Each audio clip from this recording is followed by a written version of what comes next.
Hey, you know what? You know who also? All right, we're live. Oh, So we shouldn't talk about your proclivity for wearing women's underwear? Is what you're No, saying? we should not. Oh, okay. Well, we'll stop then. All right. I just fucking went live. I'm so annoyed this morning with my computer because I can't get my camera recognized by StreamYard. So I'm just going live. I see in the chat we've already got Baron Ormond-Tog, who also happens to be on the show. Das Wolfen, who is not on the show. We have Martina Costa Santana in the chat, who is also on the show, running the chat. We have our good friend and producer, Pat S. Anima Confusa, good morning, happy Saturday. The Marshal. Now, it was Anima Confusa and the Marshal that I was video chatting with last night when my computer went fucking wonky, and I can't get the camera to work now. So they witnessed it when we were chatting last night. So, also, the 70s rock fan is in the chat, but he's also on the show. Hello. It's awfully good to be here. So we got Baron Shinatsky, that 70s rock fan, and my grandmother, deleted scenes.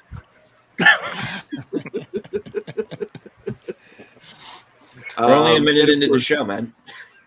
Yeah, I'm still waiting for Keith. I just fucking was talking to Keith and he's not here. I'm like, what in the living fuck is up with that? Well, you know dude? what it's like with old people, Gary. They forget things immediately. I'm older than him. As soon as you were out of sight, you were out of mind. Yeah, right. He'll get here. Good morning, Socks. How you doing, buddy? Hey, hello, Polly. Latinos land in the house. Yeah. Polly. Paula, you have made permission to make this entire chat as gay as you want. Exactly. Now, You know that just Polly for was shits the and model giggles- for Namor. Polly is the Namor model, by the way. They modeled Namor and Polly. I'm not surprised. Yeah. Now, just for shits and giggles, here you guys go. Are you ready? Boom.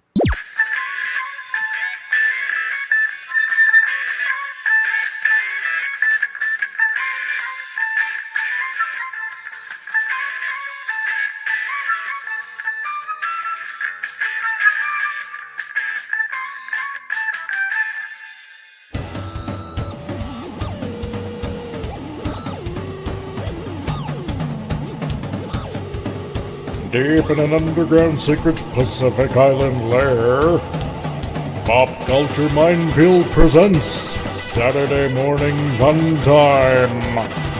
This is the Comic Relief Crusader telling you to get your morning cereal ready because here we go. Yes, it's another Saturday morning / afternoon, depending on where you are in the country. It's been a good day. So far, save for the fact that I can't get my camera working. Thank God. Let's see. Penny is here. Shadow Storyteller is here. And of course, Polly. I've already said good morning to everybody. So what I liked about this show is we had that kind of that prologue before the titles, like a real TV show. yeah, You just like talking about Gary wearing women's underwear. I well, wasn't who doesn't? I don't. I don't. I'm Commando. Oh, Oh, Oh my! Yeah, Was he? oh No. my. I'm messaging Keith trying to figure out where the fuck he is right now because he's the one that wanted to go into this discussion about what Doomcock was talking about because his sources are telling him that the investors at CBS are fucking sick of Kurtzman and losing money. They said that it's like been years of fucking downward spiral of money loss. And so did anybody else watch that episode? I haven't seen that particular one. Not There yet, he not is. yet, no. Keys. Hey. Keys. So, Hello. Keith, let's get into this, what you were talking about. Let's get into what Doomcock said and your interpretation of what they're saying and how you said you think that I may have predicted this. Well, for the better part of the last 2 to 3 years, you and I have been talking about, like Doomcock and others, all the problems with Star Trek, okay? And it seems like at this point, Doomcock says that his sources are telling him that we've reached a tipping point. First and foremost, that all of the actors involved in the Kelvin films have decided not to take any pay cuts. And that at this point, the budget for any further Star Trek films will be sitting right around, beginning at about 250 to 270 million.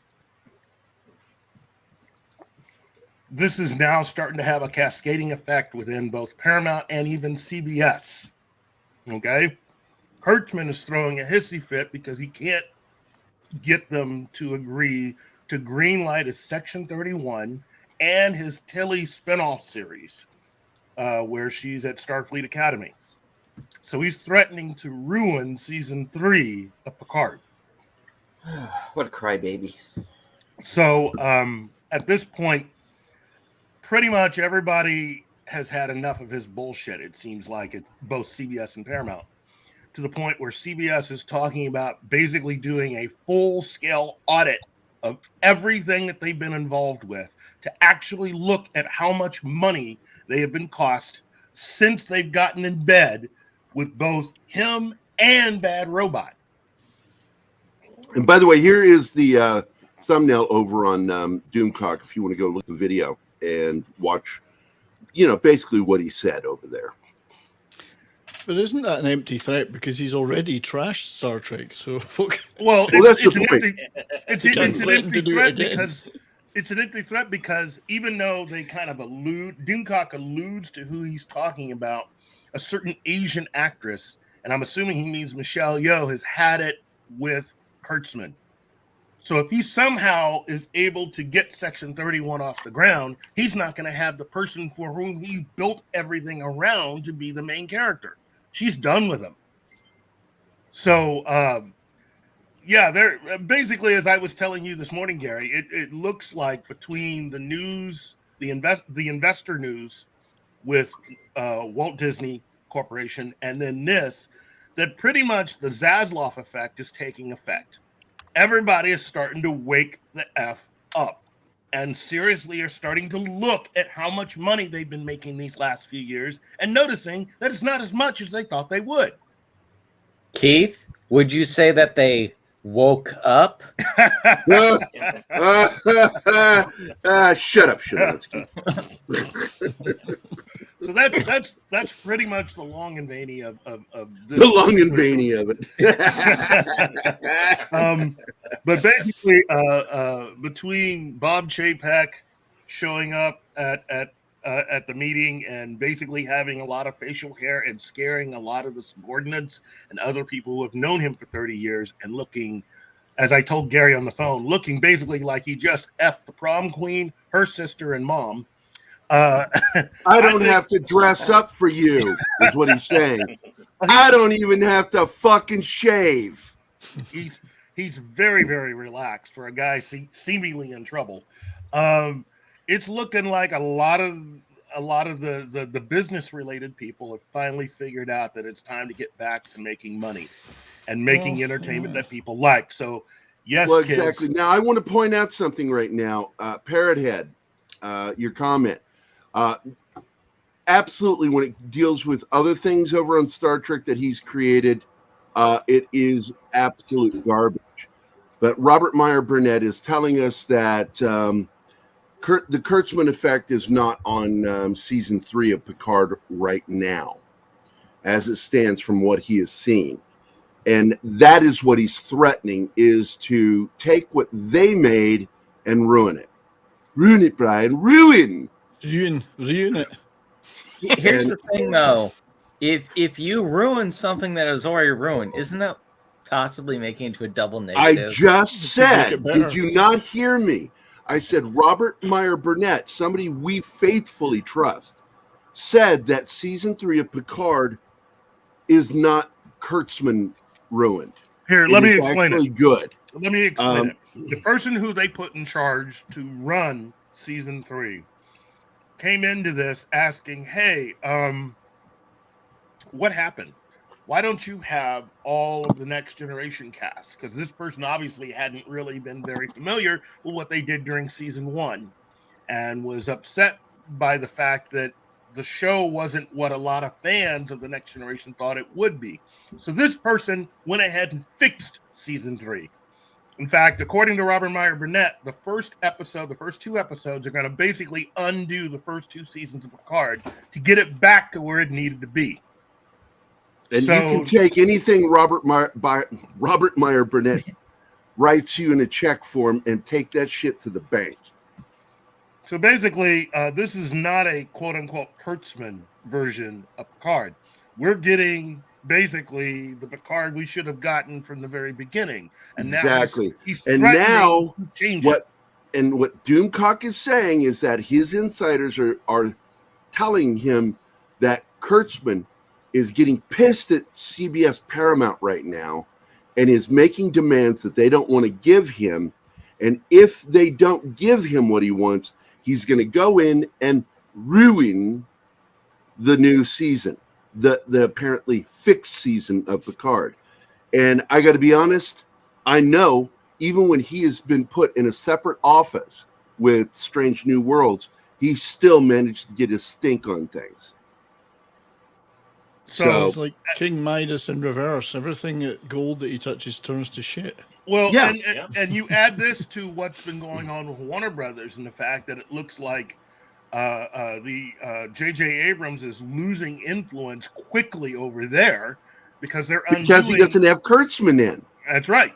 So Kurtzman is his open door to do shit with Star Trek. And what I've been... Oh, go ahead.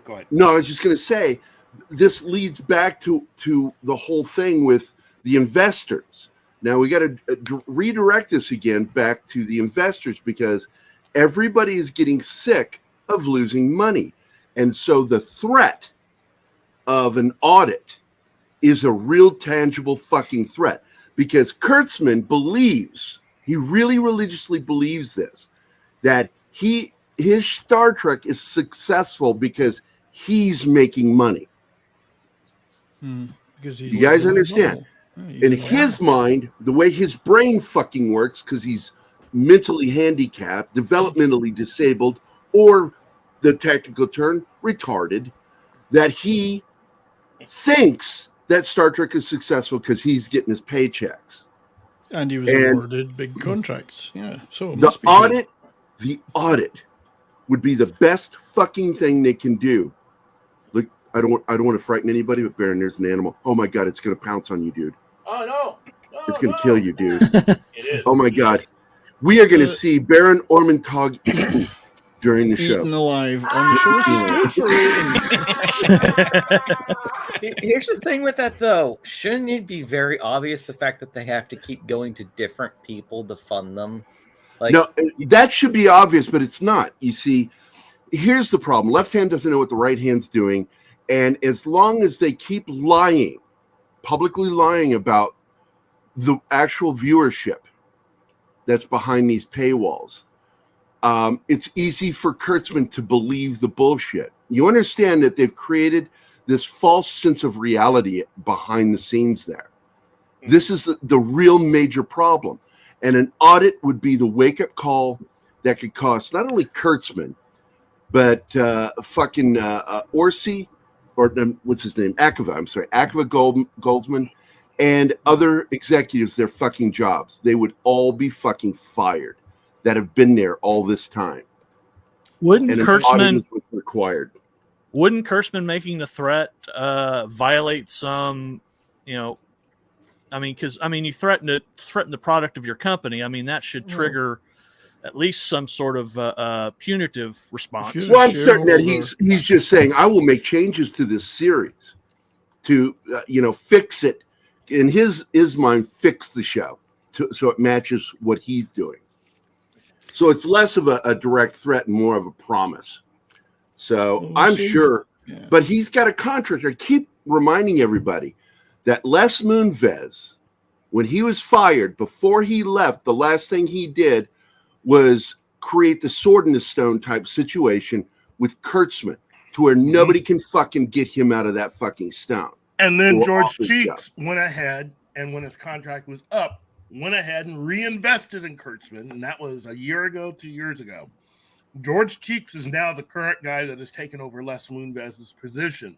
And I'm thinking, because CBS has lost value, so much value, having someone in that position doesn't mean as much as it did a few years ago.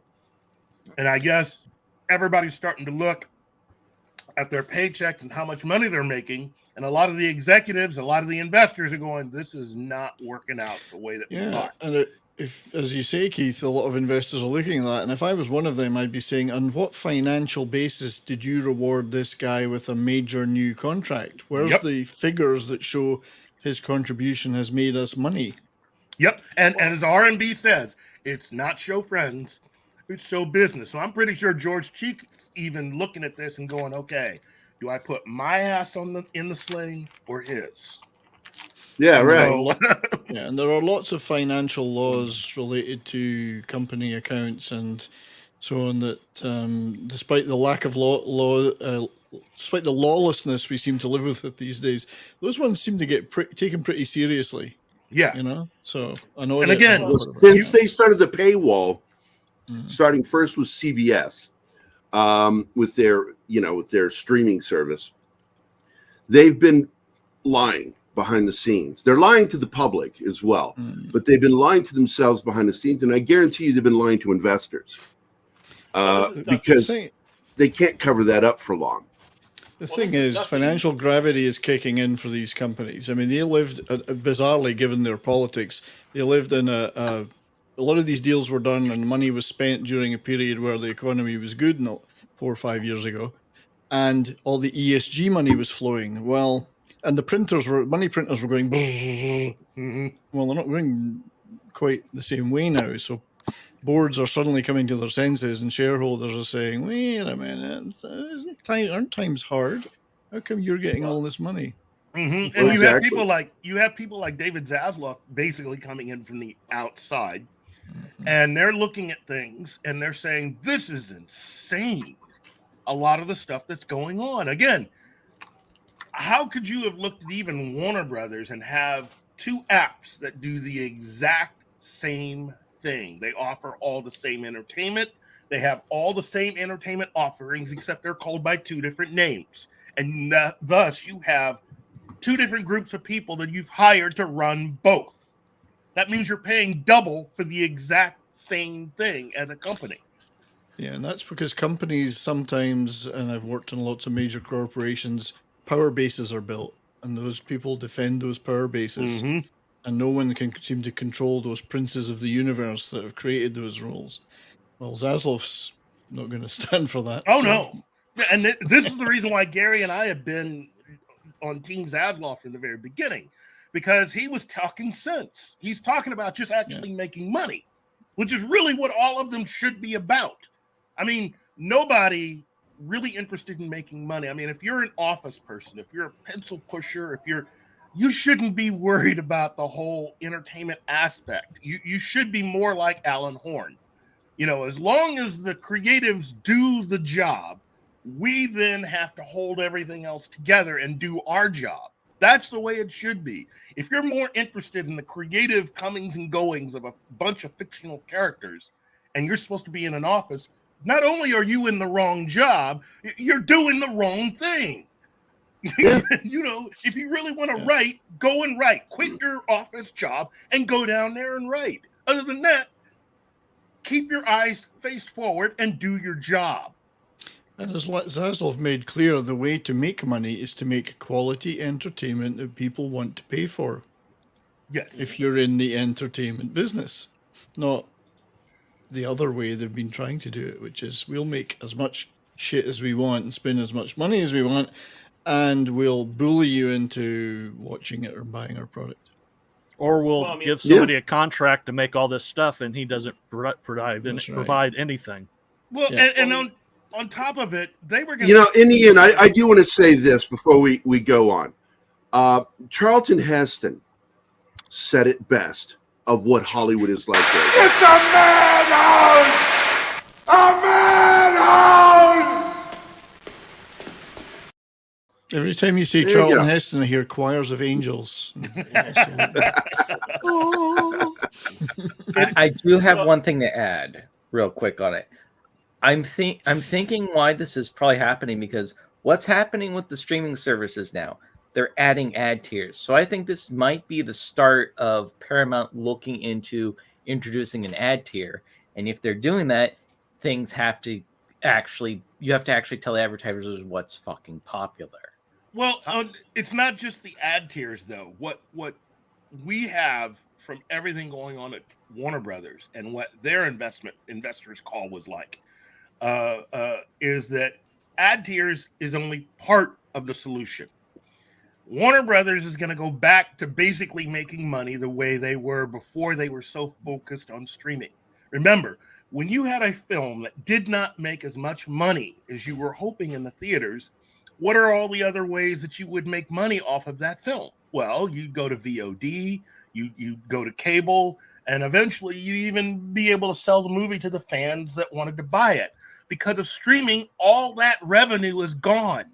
When everybody switched to streaming, they cut themselves off from making more money. And so what Zaslav has been saying is, you guys are freaking insane. We're going to go back to doing it that way. He's going to offer stuff to other cable. Look, if Netflix wants to buy something, if they want to take one of their shows and he has to take it off of HBO Max, he'll happily do it because he's about to get money for it. I mean, it's not that difficult. So, Hey, Shinatsky, Paramount Plus does have an ad tier. Its first tier is $5 and it's limited ads. Hi, Anime. What are you doing, Brandon? They do? Oh, okay. Yes. Then yeah, that would definitely do it. Sorry, I did not know they had an ad tier already. Yeah, Yep. that's Hey, Shinatsky. 70s. Good to see you. Hello, everyone. I can't stay very long, but I just wanted to stop by, say hi, tell you that I had a great stream today, and it sounds like this is a great stream. Hopefully, Kurtzman gets shoved down the flusher and then plunged out of existence.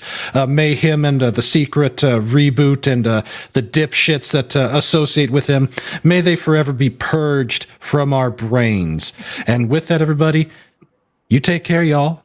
We'll see you. Okay, Brandon. Take care, buddy. Yep. Thanks, See you Gary, later. Brandon. Baron, Keith, man. Shinatsky, Hey, buddy. 70s, deleted scenes, Das Wolfen, Martin. See you, everybody. John, See you, man. Short, John Boy. Okay, I'm going All right, I want to say then, hello to people in the chat who have jumped in since I last said hello to everybody. War Monkey is here, one of my two favorite monkeys. And of course, Troy Pacelli is here. Kingsport Cal has joined us, Shadow Storyteller. Let's see, who else? Dragon Ruse is here. And of course, our good friend, the Saturday morning cartoon villain, Dr. Dragon, is here. Let's see, who else has joined? Ironcaster. Ironcaster is here. What's up, buddy? Timothy Western. How's your cousin Eastern doing? Let's see. Brightest Day. All right, man. Anybody else join? Gosh, we got some cool. Oh, Dennis is here. Dennis McCullough. What's up, buddy? Good morning. Welcome to the show. We are bitching about Alex Kurtzman, and the sound is that we're hearing. Oh, Netters Network is here too. Good morning. The news is that according to Doomcock, CBS investors and apparently some executives are fucking tired of Kurtzman's bullshit and are ready to gank his ass. Oh wait, what's this? Polly says information and opinions on Batgirl Leslie Grace supposedly return in role for Warner Brothers. Here, I'll handle this. I've been waiting to take one of these questions. Look, Leslie Grace is a fantastic actress. Okay, the guys who directed Batgirl are guys at the beginning of their careers. They're going to have nice long careers. This entire episode is really predicated on a really bad idea from a group of people who were just as bad as Alex Kurtzman. It was born out of stupidity more than anything else. And of course, you're referring to the clown table. Yes. Ann Sarnoff, of course, Toby and Wally. Those three did a lot of damage to Warner Brothers that Zaslav is basically in the middle of trying to fix right now. And for my money, every single person who was crying and moaning on Instagram and Twitter about Leslie Grace and Batgirl, if you didn't feel the same exact way about the Cyborg film that they decided not to make, or the fact that Wally never once decided to do anything with the Static Shock movie or any of the characters from that particular universe, which you could have easily have brought into the DC film universe and had an Icon movie and had a Hardware movie and had all these characters of color join. If you're not upset about that, then, you know, whatever you got to say about Batgirl and the boohoo of that is falling on deaf ears with me. So there you go. Oh, man. Well, Leslie Grace is a great actress and singer, and she was fantastic in the Heights. I don't think her career will be too negatively impacted by this. But I think the problem is not that Batgirl wouldn't have been a great movie. If it was written properly, it would be a great movie with the correct people behind it. But it's obviously been written by.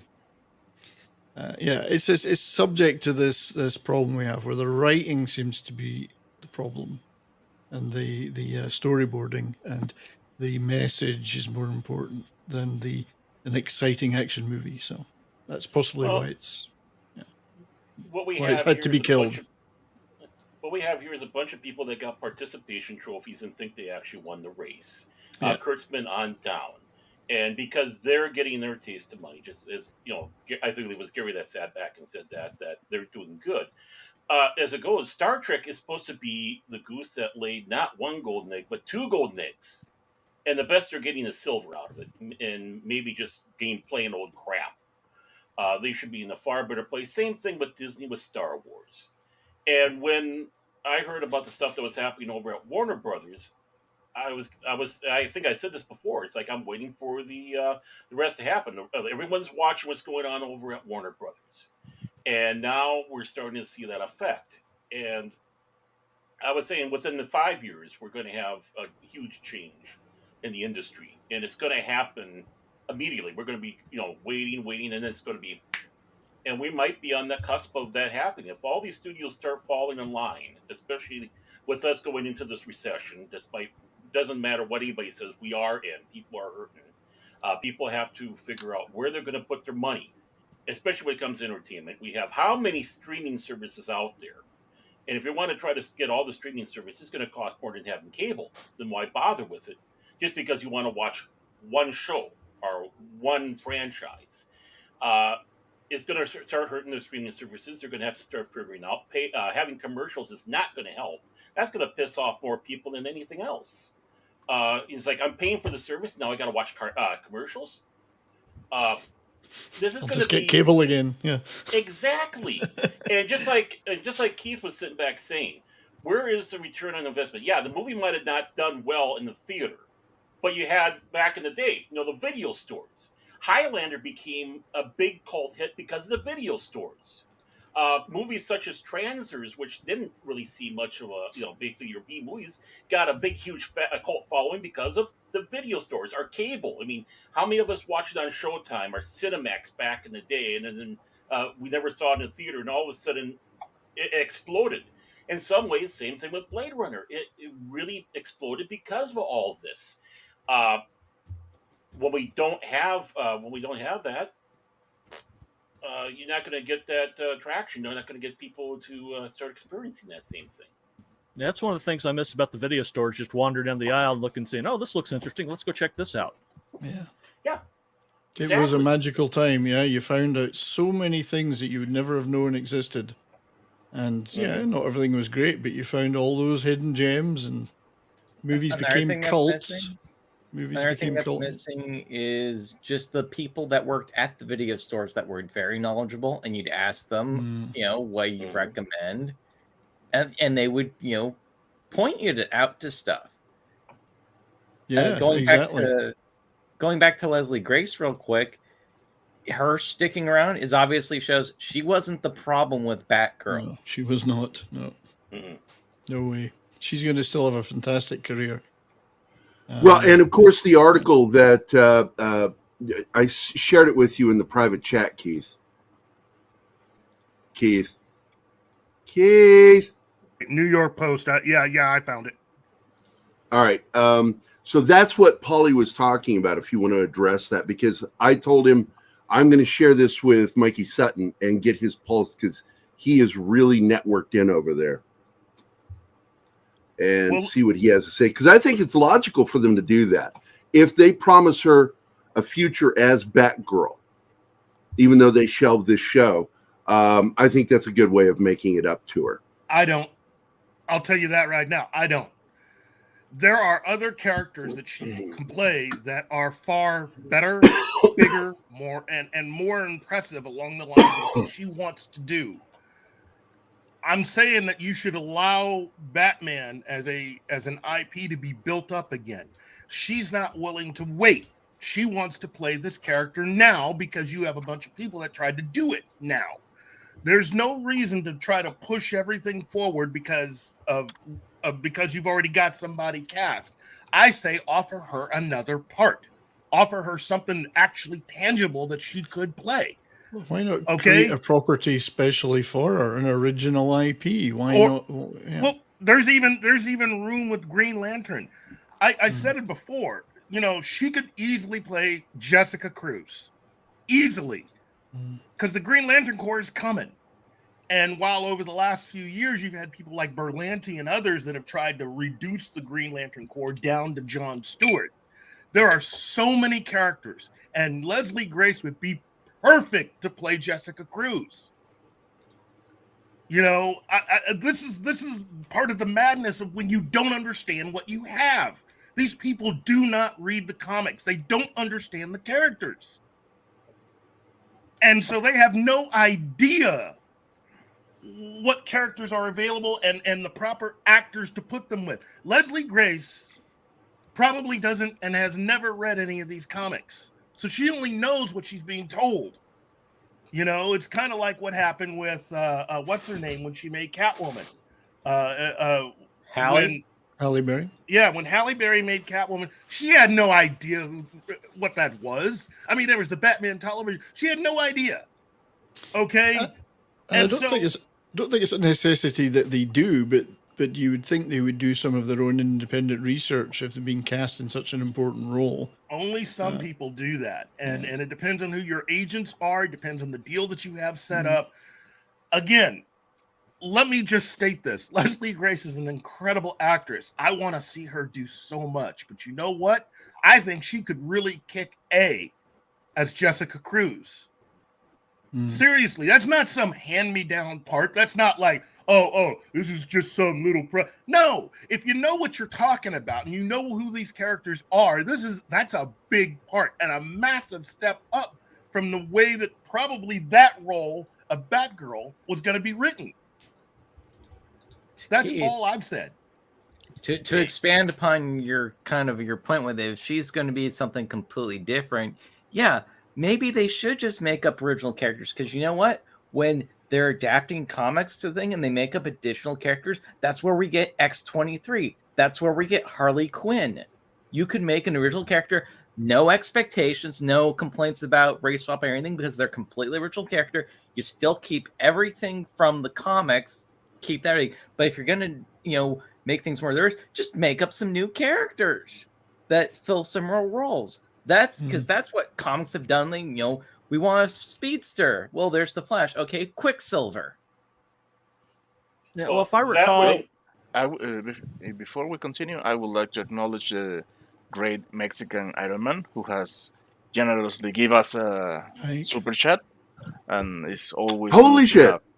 Hail, Mike. Mexican Iron Man knocks it out of the park again. Good morning, Mikey. How are you doing, buddy? Thank you so much. He says, this is a fantastic discussion. Great job, everyone on the panel.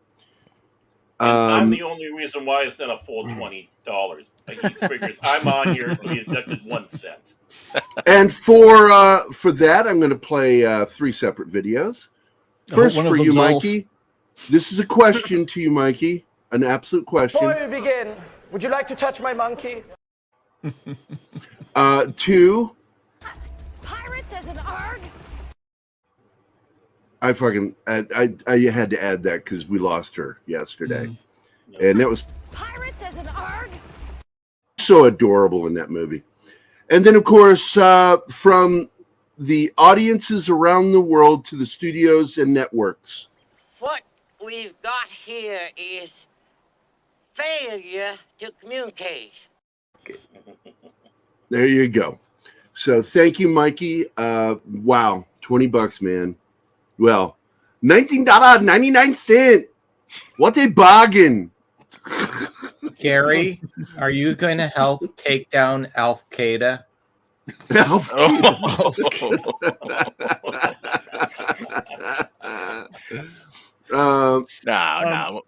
Monk is behaving. Look, let me just say this. Paulie, I love you, buddy. I do.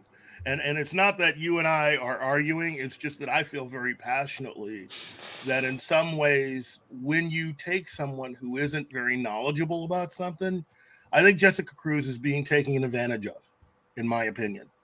Because she's not very knowledgeable about comics, she's being taken advantage of. If she were very knowledgeable about comics, like, say, I don't know, Michael B. Jordan, who was knowledgeable enough to turn down JJ Abrams because he wanted to do the Black Clark Kent Kal-El Superman, and he knew enough to say no. I personally think that Leslie Grace would be better served either working with the people from Milestone or at least cast as Jessica Cruz, whom they could probably turn around tomorrow and cast her as. Because it was revealed that Zack Snyder had initially wanted to use Green Lantern, but not John Stewart. The first one he was going after was Ryan Reynolds. He wanted Ryan Reynolds for Justice League to make a cameo appearance, and they said no. So that's the reason why he went to John Stewart. So my thought on it is, within Zack Snyder's mind, all of the comic book Earth-type Green Lanterns all exist. Not just one, they all do. So casting Leslie Grace as Jessica Cruz would fit in with all of that. It doesn't interfere with anything at all. And you're playing an incredible character with an incredible backstory. So I'm trying to really understand how that'd be a downside. I think the only people that are arguing against it are either people that aren't very knowledgeable about the character or people that are just all about, the message. Yeah, that's that. I was going to make the point that Jessica Cruz is a more complex character than Batgirl is. Yes. She's got a lot more going on in her backstory, and, that it would take a better actor to play her properly than to play Batgirl. Yeah. And, and to Shanatsky, saying creating a new character to bring into these universes like Harley Quinn and the others, well, there's one problem. These people are not creative. They don't have the intelligence to do that. They don't have the imagination. They're too busy trying to project themselves into existing characters. And they cannot escape their own bubble of narcissism. Mm-hmm. Hey, for anyone watching right now, I'm happy that you're really enjoying this discussion. Please hit that like and share button and just get the word out amongst your friends. Bring them on in here because we not only want to have this discussion, but we'd like to have it with you. And it'd be easier if you bring in some of your friends to also add their own comments to this discussion. Okay, and they're your enemies too. Bring them in too. I mean, we're all inclusive here, except Gary. Hey, I didn't do anything. Look, the tide is beginning to turn. Okay, that much cannot be hidden. Right now, David Zaslav is doing the heavy lifting. He's not the only one, but he is doing the heavy lifting. He is starting to make people realize, a lot of business people, that this has just been pure insanity over the last 5 years. What's this? Magic Tech? Yes. Oh, Magitech, the $2 hard-hitting facts, 100%. Yes. Hail Megs. Hail to the Max. She is so awesome. To her, I give you my favorite moment from one of my favorite alien movies. Believe any of this voodoo bullshit, Blair? Charles, chariots of the gods, man. They practically own South America. I mean, they taught the Incas everything they know. Boom, baby. one of my favorite Keiths on the Thank street. you, Magitech. One of my all-time favorite Keiths, Keith David. Nothing like him. You know what the sad part is? The best like Chariots of the Gods movie is probably Stargate. Probably. Oh, absolutely. The second best one is Prometheus. You I know, have my reservations.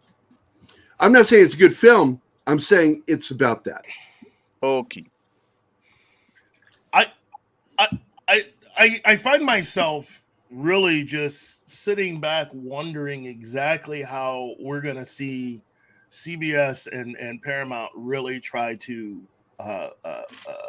help with this situation once they are done with the madness. And at this point, I'm going to make a suggestion that's going to sound really out there, but I need you to go with me for a moment. I think it is more than possible. Hold on, I'm getting my luggage if I'm going to go with you. Keith, instead of a red wedding, they're going to need a black wedding because they need to get out of the red. Oh, you had to go racist. Well done. Oh, my God. I cannot believe I have to use this graphic again. That's racist, Gary. So what if CBS actually got that makes money, though? I'm trying to think of something. They've got shows that work. They still make money off of Yellowstone. A lot of college even though sports. Yellowstone is on another network. It's Paramount, isn't it? It's produced by CBS. And on top of that, they have, what is that show? SEAL Team, which is absolutely killing it with the ratings and with the numbers. So they've got a lot of college sports, which is popular. Sports it makes some money, and that's Smithsonian about Network, I think, is there. Smithsonian. And I know in the older crowd, NCIS and their daytime TV also still makes money because do they make women are too often women that stay home are too often not very discerning on the quality of TV that they watch. Right. So Kingsport Cal says, "F y'all, I got money too, flexing." With the $2 super chat for you, sir. What am I going to play for you?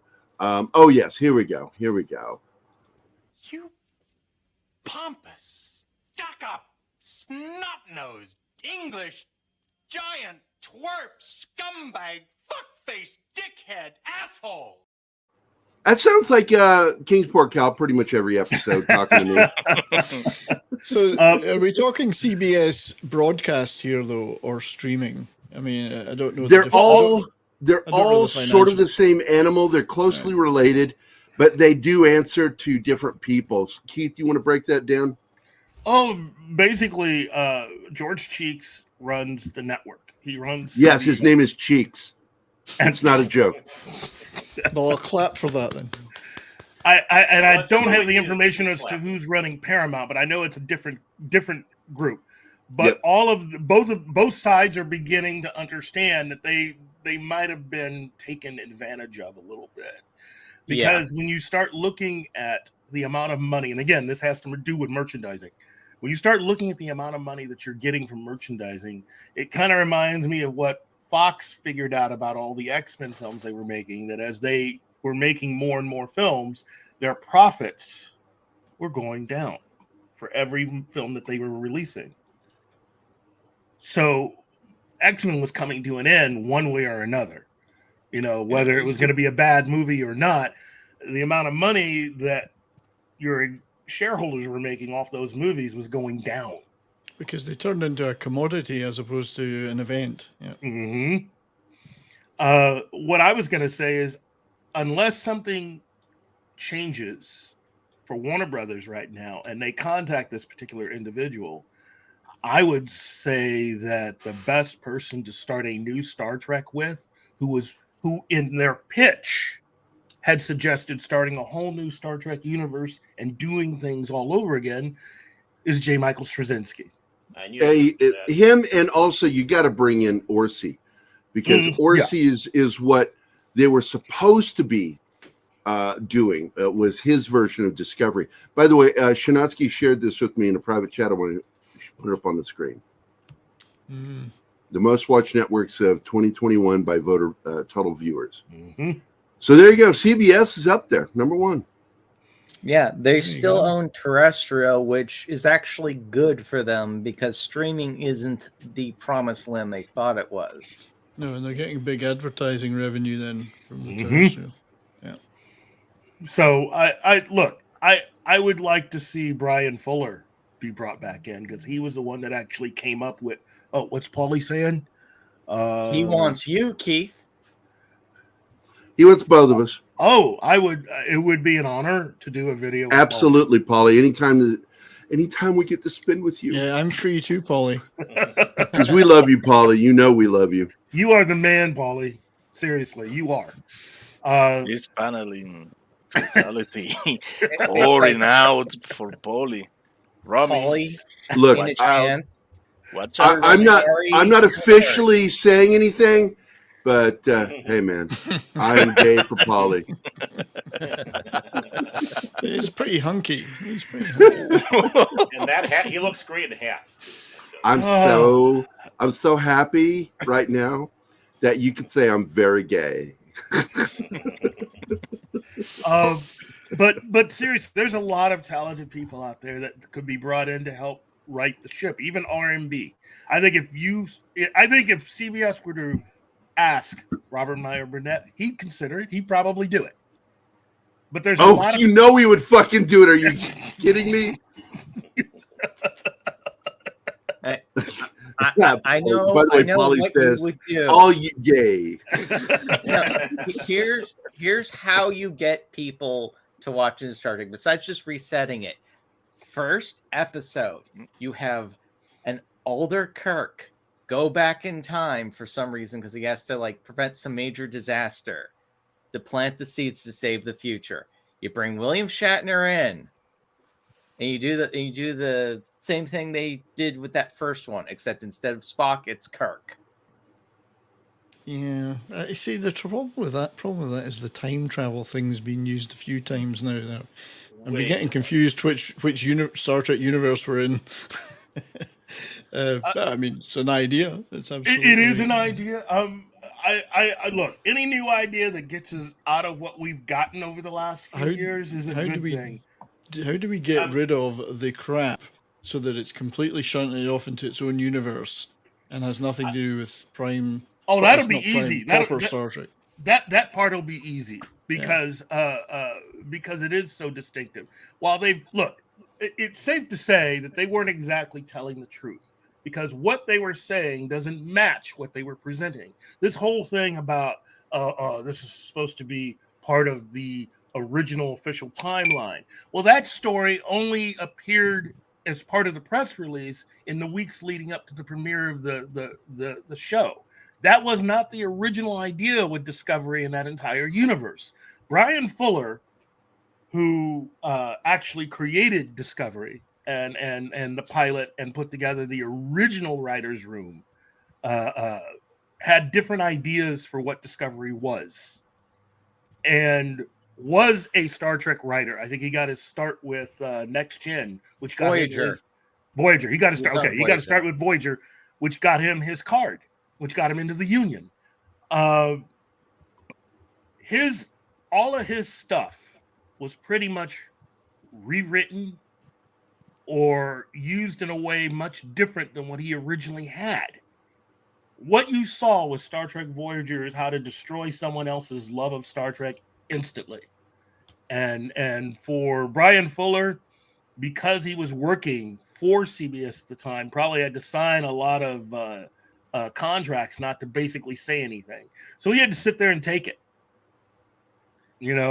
I think if you allowed him to come back to do what he had originally wanted to do, we would see something amazing, because that Marcelio network had nothing to do with travel. It had nothing to do with warping through space. It was created as a way of growing plants fast. That's it.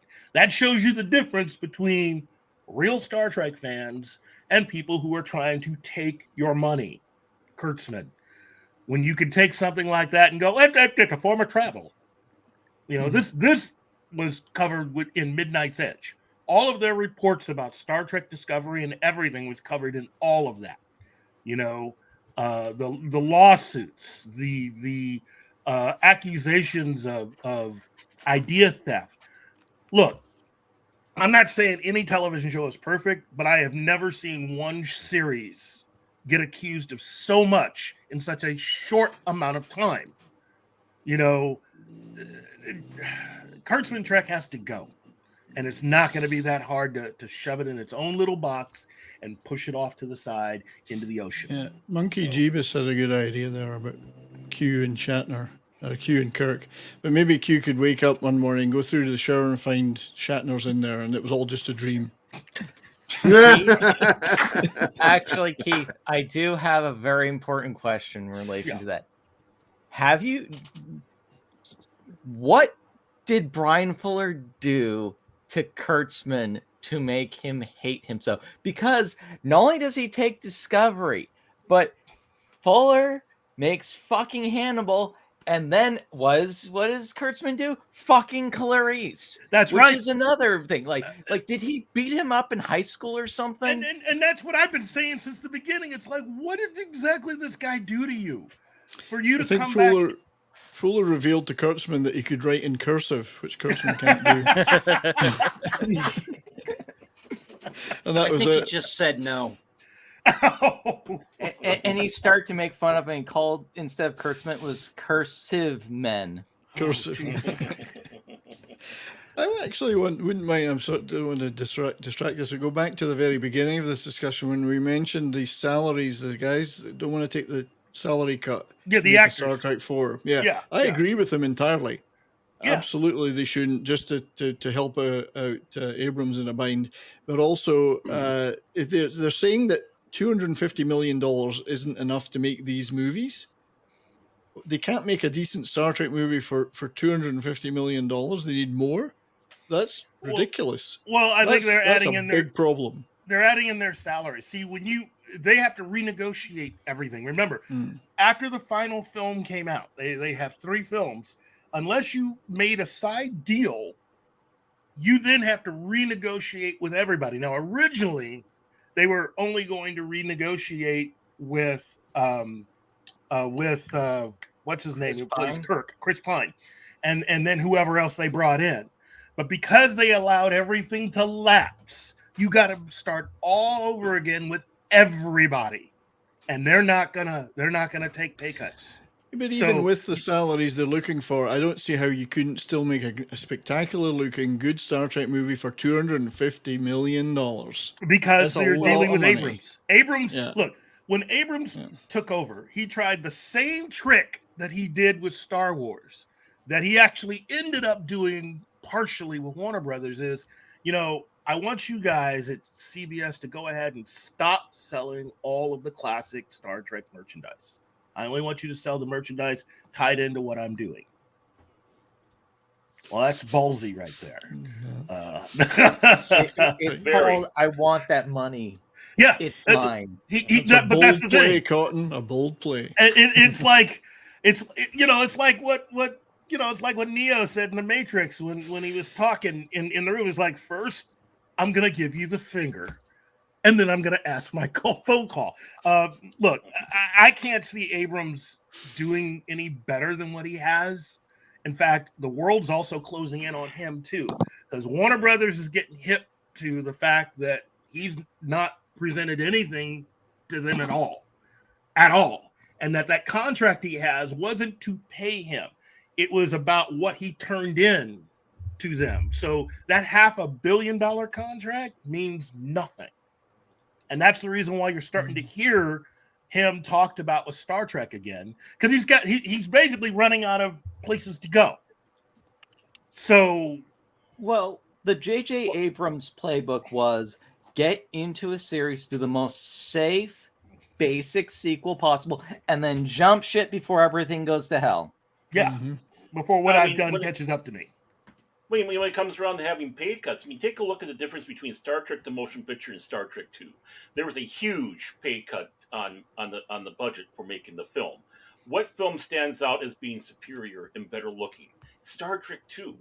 Because you had people, no offense to Roddenberry or anything, but you had people that did care about everything in the storytelling and getting in there into with the nuance with the characters. And the budget, and not only that, they and Keith, correct me if I'm wrong, they moved Star Trek, the movie making, from the movie making division to the television making division, and they still made an excellent motion picture. Well, kind of like that. What it was they'd reduced the budget enough where they treated it like a television series. So much so that the Harv Bennett, who was the guy they brought in to help them do that, came up with this formula that continued to be used for all Star Trek movies all the way through and into the Next Generation, which is you spend a set amount of money, you film it a certain way, and you just put it on the big screen, As long as you've got compelling stories and great characters, it doesn't have to be the shiniest thing you've ever seen. Right. It doesn't have to be. This is the sin. In fact, I'd like to see him get a little grittier. Era. Well, they could, but here's the thing. I mean, JJ comes in and thinks everything has to be like Star Wars. I mean, that's really what he did to Star Trek. He was creating Star Wars, and while at first it is kind of fun. I mean, even as a dedicated Star Trek fan, that first movie is kind of fun, but it wears thin. I mean, the logic of that story, I mean, Gary will tell you, it makes no effing sense. What is red matter? How does it work? Well, forget red matter. Just the whole thing with your villain. First of all, Vulcan doesn't have a fucking moon. That's an Vulcan established has fact. no moon. It's an established fact. Your mic's all I'm sorry, Robo Gary. But on top of that, you have a villain who's mad because his planet blew up, who now finds himself several decades in the past. Why not just go to your home planet, tell them what's about to happen? No. My favorite bullshit line in the entire movie is, "This is a simple mining shit." It's like it looks like a literal bug of death. What Alex Kurtzman and Robert Orsi did with that script, also with the comic that they put out that was supposed to be the prequel to it, is that what you find out is that the Romulans, as they had alluded to in Star Trek: The Next Generation, the Romulans had previous experience with the Borg and were using Borg technology on that mining ship to do all of that stuff. Okay? So that's part of the reason why that ship was so tough. It wasn't just the fact that it was a mining ship. It was a mining ship that was augmented by Borg technology. Actually, that prequel comic book series that they did, Countdown, was actually pretty darn good. It was, wasn't it? Yeah, it was great. It wasn't written by them. No, it was written by Orsi and Kurtzman. Orsi, okay, really? But the thing is that Kurtzman's not a Star Trek fan. He taught. Look, that's the other thing that should have disqualified him from doing anything. Every interview he ever gave, and if you own JJ's Star Trek movie, go into the special features. I know I keep suggesting people do this, but they're there for a reason. Go into the special features and look and listen to the interviews with everyone creatively involved with that. And you get everyone like from JJ, who is like this much of a Star Trek fan, to all the other producers and writers are big Star Trek fans, to Kurtzman, who didn't even rate on the chart because he was absolutely not. And the one person they pick to actually take over Star Trek on television again is the one person who was as far from being a Star Trek fan as possible. Mm-hmm. And he never changed his mind. He never changed his story. Even after making the JJ films, he still was not a Star Trek fan. Mm-hmm. He just saw it as a paycheck, and that's what that's like. I want to have 5 shows. He's a leech. That is not someone who's focused on quality. Mm-hmm. Hello, Keely. when it comes around to that Countdown comic series, I actually saw that more of a tie into the Star Trek Online universe more than the movie that was coming out. Mm-hmm. Was much more tied into that. What they did with and here's a shock. The character wasn't just the fact that you had Spock in that Countdown comic. You had Picard, you had Geordi LaForge, and I think even Data were Captain all Data. in that story. And Worf. And it all made sense. And Right. so, here I am hearing that, Kurtzman's doing this new Star Trek show. He's taken over Discovery, and this is going to be kind of sort of related to what they did in the films. That was the original idea and intent, which is the reason why they invited so many of the makeup people, the costume people, the set designers, all come from the movies, all of them. And why the uniforms for Discovery are kind of modeled in many ways with many of the things that they had invented for the JJ movies, by making sure that they all come pre-watermarked. All the clothing is watermarked. That was started in the JJ films to help differentiate them from the original stuff. So that way, when you're selling the merchandise, you can tell the difference between the two. Well, when they made Discovery, they did the same exact thing. All of their clothing is watermarked with the Delta shield. That's right, by the way. Your t-shirt is fucking cool. And so are you, of course, but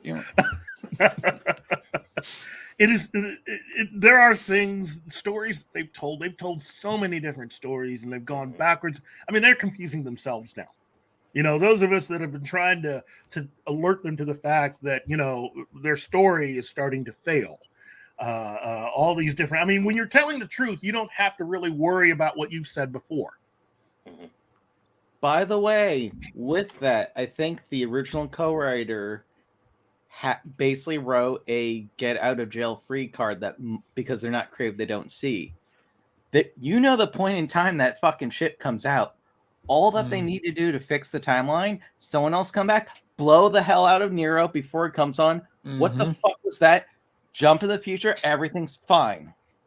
Well, but it depends on what future you're talking about. As I have been postulating that the place They where call Spock it the Kelvin comes timeline, from, right? So it's but that's the divergent point. Stop the divergent point. You go back to original Trek. But that's what I'm trying to get to. It depends on where they actually started. What I'm trying to say is Spock, as we know him, as played by Leonard Nimoy, may not be the Spock from the universe that we know. He might actually be part of the Kurtzman Trek Spock. He may actually be that version of Spock, because many of the technologies, the bridge designs, they carried all this stuff over from the movies straight into the Kurtzman Trek. It all matches closer to that than it does to anything else. Right. And as that goes, we know that Star Trek has multiple universes. Star Trek Exploration is tapped onto that. Of course, mirror. I mean, the alternate universes. So the fact that you have a different Star Trek universe out there that's utterly total crap running around, hey, wow. Sorry. You can ignore that. Now, the one thing I have to disagree with, I don't want to see a reboot of Star Trek. I'd rather them go back to the original timeline that we have here and pick up, like they did with Star Trek Next Generation, move it about 78, 80 years into the future, and ignoring all the crap from the Kurtzman, everything, including Picard. That's right. Just close it off in a box and put it over there. Exactly. That's its own universe. That's exactly why I'm suggesting Baron just go with his oh, what about this? Boom, that time fire a photon torpedo. Boom, that timeline's gone. Bye-bye. Just let's curb stomp that bitch. Or it's that mutant child. It's that mutant child that's chained up in the attic. We can just take that entire timeline, walk over to the garbage disposal, shove it in, and then go back to the original timeline and pick up right after post Voyager return and after the Cardassian War. Can I ask a question here? Just a random thing. Of the two of you who just were talking, do either of you have children? Just no. No. Yes, no. Okay. All right, just checking. I got children. Yeah, you've got children. No, I know you've got children. Oh. But well, I don't have any kids, Keith. Just asking for the record. That you know of, right? Yeah.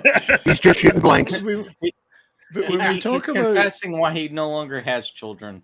when we talk about changing the Star Trek timeline, pretty much they really did that in the City on the Edge of Forever, given that, yes, they said, oh, everything's back to normal, but the very act of going through that portal would have changed billions of things that would have impacted the timeline going forward. So right from the beginning, Star Trek was screwed.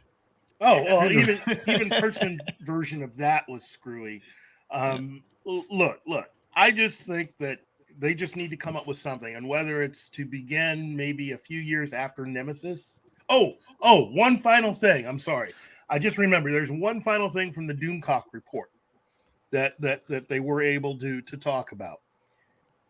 The entire Next Generation cast, okay, they are woke AF. Oh, God. They are willing to walk off the end with this stuff. They want what they want, and they want these characters. Sadly, even Jonathan Frakes. Yeah, Frank's directing STD episodes, so yeah. Well, they want to continue to explore what they want to explore with these characters, to continue to bring of themselves the kind of thought and processes that they think these characters have, and that unless those demands are met, they are willing to even help sabotage that. So to me, the entire Next Generation cast technically is lost. So you might as well just you might as well just begin with Deep Space Nine and go. Thinking about it, why don't we use, if rather than firing a photon torpedo to Eric Bana, why don't we, if they wanted to do something really Star Trekky, find the planet with the portal on it that was in the City on the Edge of Forever and use that to reset the timeline? That portal is still out there somewhere, guarding that, whatever it is we never explained, the MacGuffin. Mm-hmm. Yeah. Use that to reset everything. The only reason why I brought up just resetting everything was that that's really what CBS ultimately decided to go with. They wanted something that they could, all the people who had rights to anything that had been produced prior to Discovery, they were trying to find a very corporate way of shutting those people out and inventing new versions of certain things so they could keep more of that money coming in. And ultimately, any new stuff, or I should say any stuff that appeared on the show, any of the shows they did that were related to anything that had happened before, Kurtzman and his people had to take it out of their share. So CBS never really lost money. And that's the mind-blowing thing to me. Why would you keep giving this guy who isn't really doing anything for your merchandising profits? Why would you keep renewing his contract? You're going to get your money no matter what. You guys should be getting your money. And that should tell you how much damage he has done. If it's a lot of it coming out of his side of things, which means that he's motivated not to do anything like you've seen before, which flies in the face of the excuses and stuff that he's told people over the years about his version of Star Trek. Because, if you, for instance, if you use like a uniform that you saw in the Next Generation, well, the cost of bringing that in comes out of whatever he would make, his profits, his share.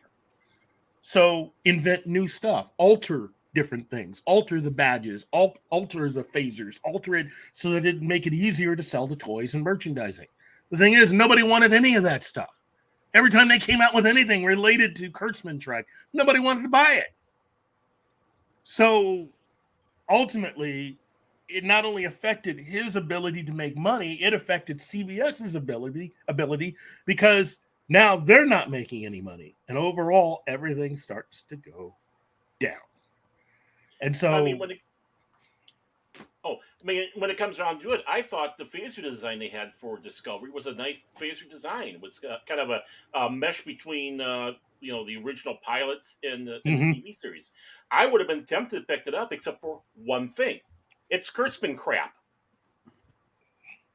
Just on that by itself, I'm not going to buy that, even though I think it's actually a nice design. And here's the other thing: the audience that they were aiming a lot of this stuff at, a lot of the young people in their 20s mainly, for whatever reason, don't have money. You know who has money? People mainly over 40. A lot of the OG Star Trek fans who they were spending a lot of time either discounting, making fun of, making light of, pushing to the side, and they expected us to actually buy that crap.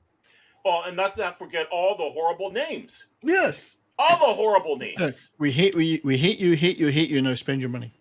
You know what the real tragedy is with all this? They've spent so long pissing everything off and not, continuing to bring new blood into the audience. I think it may have gotten to the point where Star Trek's just kind of gonna eventually just die out, unless they can make something that everyone wants to watch, not just the thing, but the young people as well, and can get. You can do that. You can do that. That is. Look. What I have learned is this.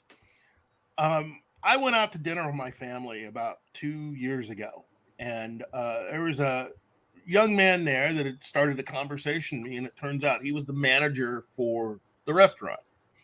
And he had noticed I was wearing a Star Trek shirt. He'd asked me about it. It's like, yeah, Star Trek fan, kind of like the show. And he kind of was a fan himself, and had stated that he came in through Next Generation. And given how young he was, that made sense. And he'd asked me what my favorite Star Trek movie was, and it's like, of course, Wrath of Khan. He goes, oh yeah, it's one of my favorite movies. It's a great Star Trek film. And I asked him just randomly, it's like, well, did you ever see the episode that was the really the inspiration for the movie? And he goes, episode? A lot of these younger people who think they know Star Trek really don't. They've never really watched the original series, even though now there are all kinds of places and things to get all that information. You can go on Paramount Plus and see that. You can buy the Blu-rays and they don't want to watch it.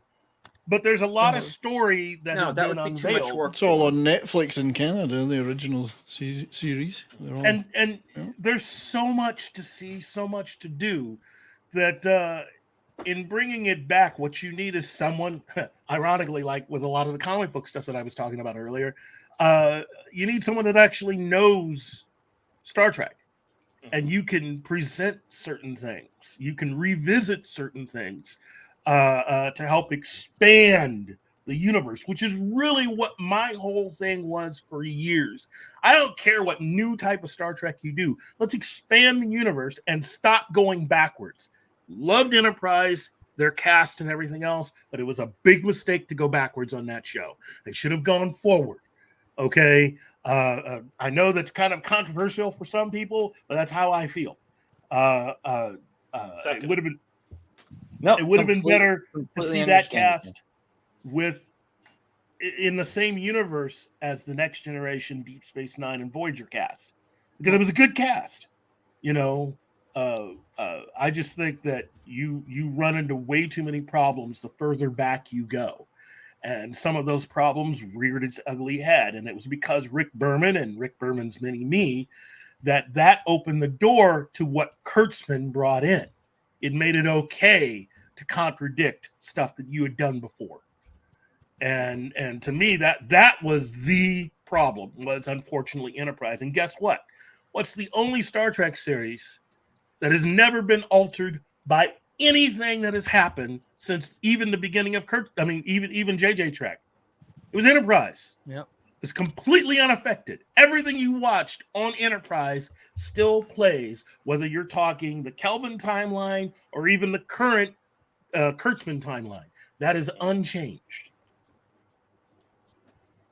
Except for the appearance of the Klingons.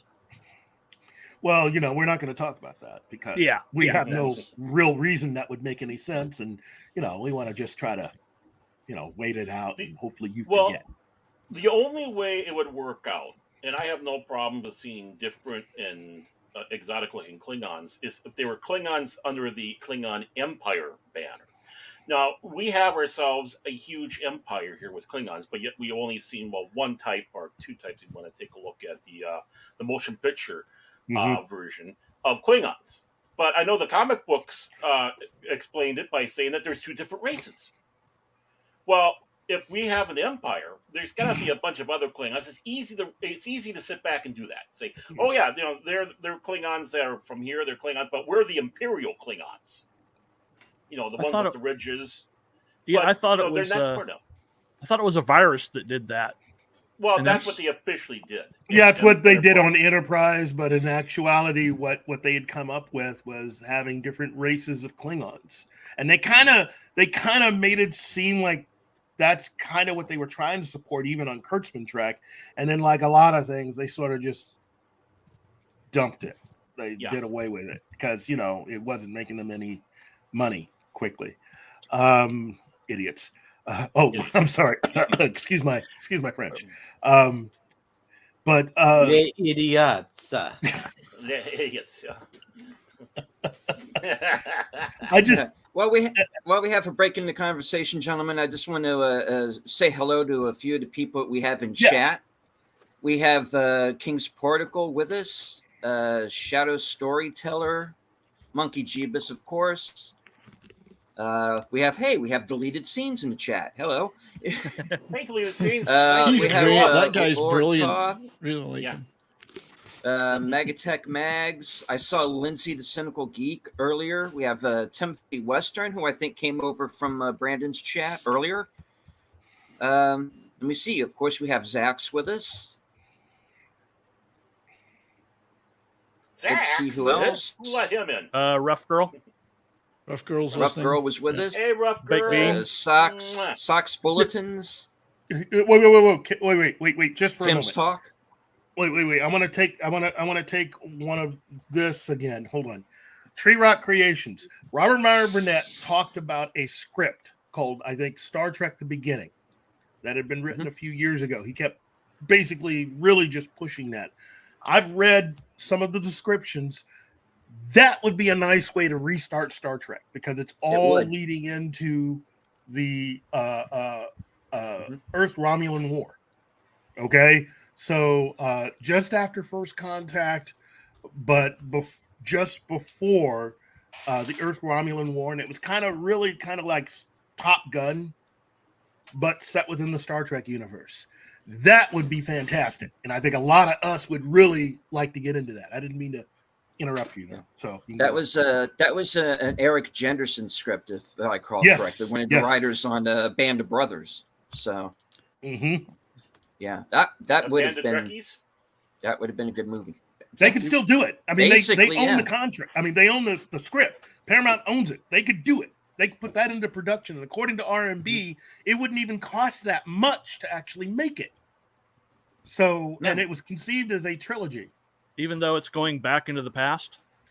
It helps with a portion of history that we've never seen before. I mean, if you're really going to go back and look, we've already done damage. I mean, unless you really want to try to dig out, Enterprise, best to go way before that and just start with that. Because really, every Star Trek fan, if you're going to go backwards, what is the one thing that every Star Trek fan wants to see? It's the Earth Romulan War, because that's really the only talk of a war, even in original Star Trek. And the war wasn't even that long ago. Prior to the first season that you see, the war was maybe, yeah. So, and I'm interested. I'm curious. What would that be like? So it's just me. Maybe it's just me. Yeah, I mean, unfortunately, Enterprise was doing a horrible job leading up to that, I think, personally. And the biggest mistake was bringing Klingons in right away.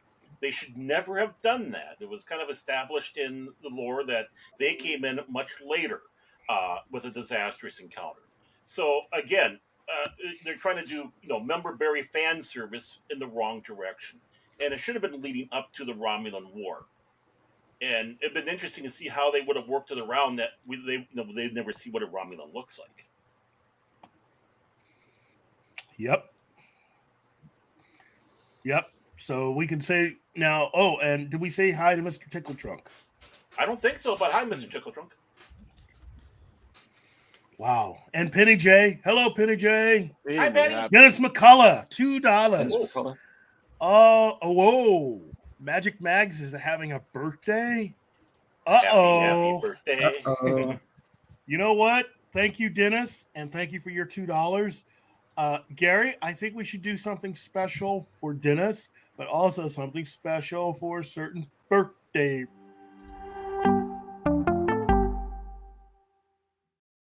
That sounds very encouraging. I'd buy that for $1. Gary. You one ugly motherfucker. He was Gary's looking Happy birthday. Happy birthday to you. Happy birthday. So the long and the veiny of it is you're going to... Gary's like the poltergeist of this now. You know, we're not hearing. Fascinating. We're feeling the effects. Gary can only speak in video files now. You gotta be fucking kidding. He's gone on to the great beyond, and this is the only way. It's like this is his Ouija board.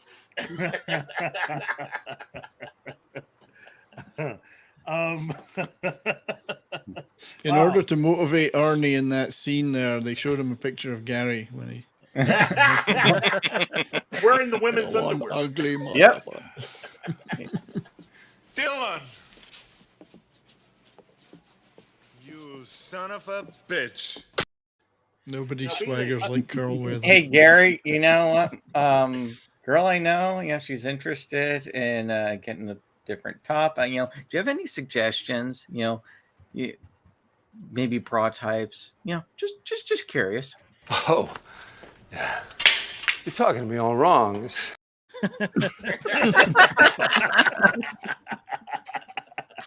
in a video spree. Look, I really do hope that Paramount and CBS can get this sorted out. Personally, I don't like suggesting that people lose their jobs, although there are some people that desperately need to.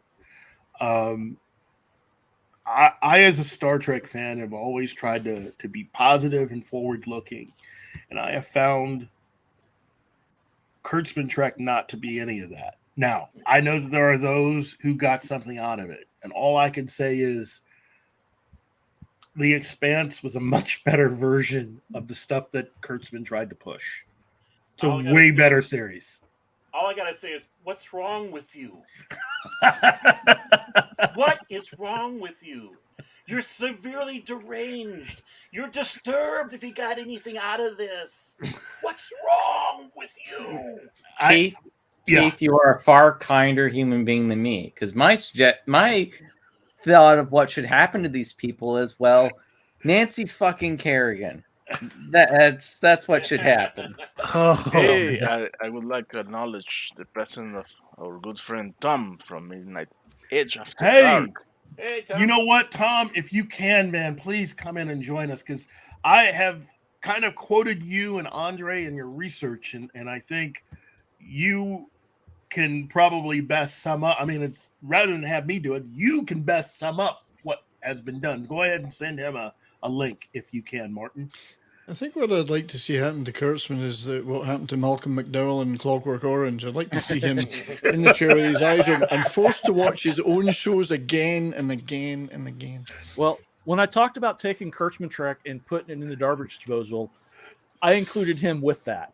I was thinking more of a wood chipper, but than a garbage disposal. But, Mr. Chippy. I want to see him come out the other Kurtzman side. for Mr. Chippy. Like that scene in Fargo. You know what? Exactly. Exactly. I guess that's your little friend out there in the wood chipper. He goes from Kurtzman to Chipman.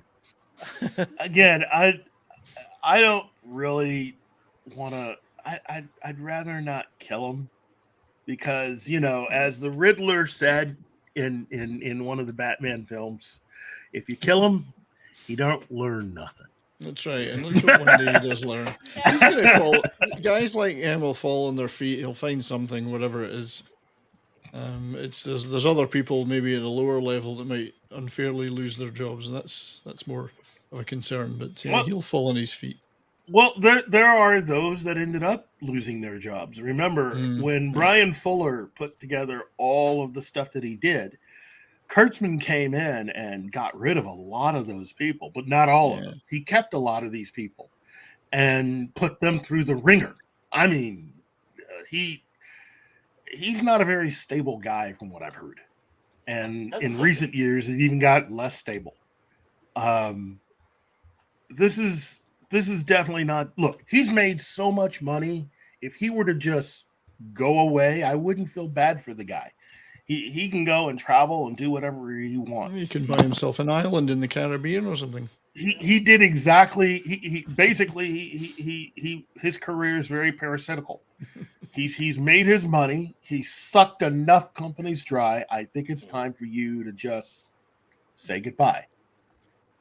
You know. The lesson of Alex Kurtzman is evil triumphs. Which is the lesson, is part of the message that our current entertainment lords and masters wish to always convey. Yeah, exactly. Evil triumphs, yeah. It's sad. It really nihilistic, is. It's dystopian, nihilistic, and dark instead of hopeful, positive, and uplifting. But and that's what gets me about some of the people that have been quote unquote supporting what this is behind the scenes. Look, I'm still trying to figure out Roddenberry's angle in all of this. One of Gene Roddenberry's kids. People keep thinking he only had one child. Yeah. That's two. Rod's the youngest of the two. And I'm still trying to figure out exactly what Rod's angle in all of this is, because to me, this really doesn't advance his dad's ideas. I mean, I know, he had the response to Shatner and talking about his dad and not liking everything, and Rod disagreeing that his dad would. I never met his dad. He knows his father better than I ever will. But I can't, from my vantage point, being slightly older than him, I can't see how his dad would really like a lot of what Kurtzman was doing. I'm sorry, I just don't. I don't get it. And it's not just the fact that I'm older. It's just the fact that from a technical point, when you're talking about writing specifically, I really don't see anything of what Kurtzman has added to Star Trek being positive as far as writing. It's well, what will be remembered of it 30, 40 years from now? That's the key test. Now, we might not know that. I certainly won't. I won't be around. But, people will still talk about the original series. They'll probably still talk about Next Generation. They'll probably still talk about Wrath of Khan. They're not going to talk about Kurtzman Trek. No. It's gone. It will be gone. In my opinion. It's just my opinion. And I second what Keith is asking here. What's going through Rod Roddenberry's head? Because here's a man who... Hello. Oh. Wow. What? Well, hey, look, if her agent was able to somehow get her back in there, more power to them. Yeah. But, I mean, here Rod Roddenberry praises Star Trek Continues, especially the last two episodes that ended it, saying this is how Star Trek the original series should have ended. This is, James Cawley got pissed off about that, but Rod Roddenberry was praising it, and then going over and being involved with this circle jerk of idiocy with Kurtzman. It's like, do they have a muzzle on them? Is there a contract where they muzzle them? We're just going to shovel money at you. You agreed to this, but shut up. I don't know. Happened with the Tolkien estate. Yeah, I mean, exactly. just because they're the kids doesn't mean they respect what their old man made. No, and we all of us who've had kids and we've all been kids remember that we're all very different from our parents. I mean, I'm extremely different from my father, completely different tastes and ideas. It doesn't mean because they're somebody's kid that they're going to have exactly the same viewpoint. They could have radically a different viewpoint. So that we're not cookie cutter. So, Tree Rock, that could be a possibility. I don't know about the sued, but there could be a legal angle. Oh, I forgot to say this earlier. One of the things that Doomcock also discussed is that there could be a legal angle that CBS could pursue to extricate Kurtzman from everything almost instantly. So none of this, we're going to wait till the contract runs out. They could basically tell everybody to hit the road tomorrow if they got a legal junction to basically cease and desist any and all things, and they were to somehow have it ruled that he is in violation of whatever clauses or whatever point in the contract that they could talk about. I would imagine there's always it's a very trapdoor to that. There's always a trapdoor to the contracts, as long as you have a good lawyer to be able to pull it and watch them go through. I would imagine it would be very difficult to prove in court, though, that someone willfully destroyed a property, therefore reducing the financial gain by the company that owned it. It would be an exceptionally difficult thing to prove. Now, he could claim incompetence, which would be easy to prove, but but to claim willful destruction is harder to prove, I would think. Well, I mean, if he's close to sitting back, obviously it's been taken to hyperbole. I don't know if that'd be the right word, where they're saying that Kurtzman was saying he's going to damage and destroy season 3 of Picard. I mean, if it's strong enough language like that he's using, they have the trapdoor can be sprung. He's opening the door, yeah. Right. I mean, this guy is not smart. He's an idiot. Well, he's made his money. He doesn't have to think anymore. Well, yeah. I mean, he's cunning, not smart. Yeah, exactly. And he's got that participation trophy. He thinks he's the king of the world. He thinks he's untouchable. And once you get in that position, that's when problems happen for them.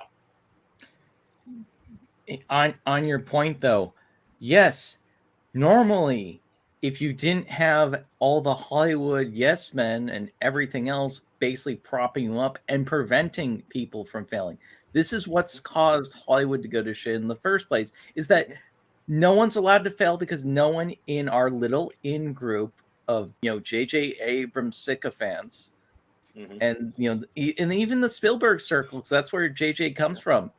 Yep. It is literally nepotism personified.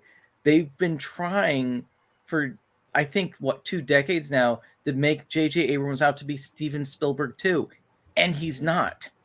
Steven Spielberg's poo, perhaps. But, yeah. Remember, Sally, when I promised to kill you last? That's right, Major. You did. I lied. I love that scene. I miss that, Arnie. But I do too. As it goes, though, again, I don't know where we're even going on that one. That scene just threw me off completely because I love it so much. I love it so much. I gotta watch. Pirates as an ARG? God bless NH. The thing is that the tide appears to be somewhat turning. Right. Yes. There might be hope for Star Trek yet. There's a damage to repair, and there's an awful lot of lost eyes on screens to bring back, but it could be done. Nothing is lost forever. I don't think anything's not irredeemable. Yeah. Right. Well, there's definitely going to need to be a clean slate if anything is going to get salvaged out of this.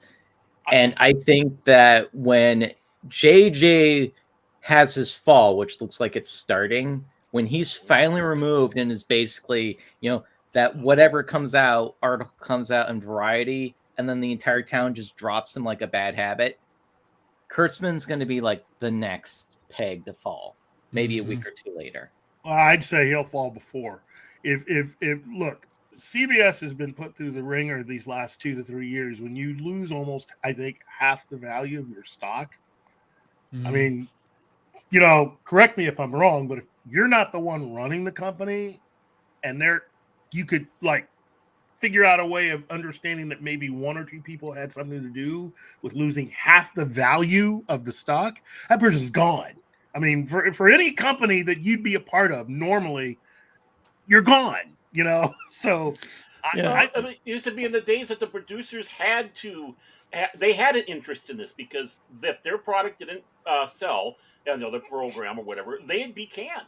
Yeah, their shows would be canceled. They'd be canned. There was the sort of Damocles hanging over them, so they wanted it to succeed. They wanted the company to succeed. They wanted to hand something out there that they were proud of. I mean, they're not necessarily expecting what Star Trek turned out to be, but let's face it, Roddenberry, Kuhn, Fontana, the stars of the show all walked in there trying to do the best product they wanted, because they wanted to have the next season.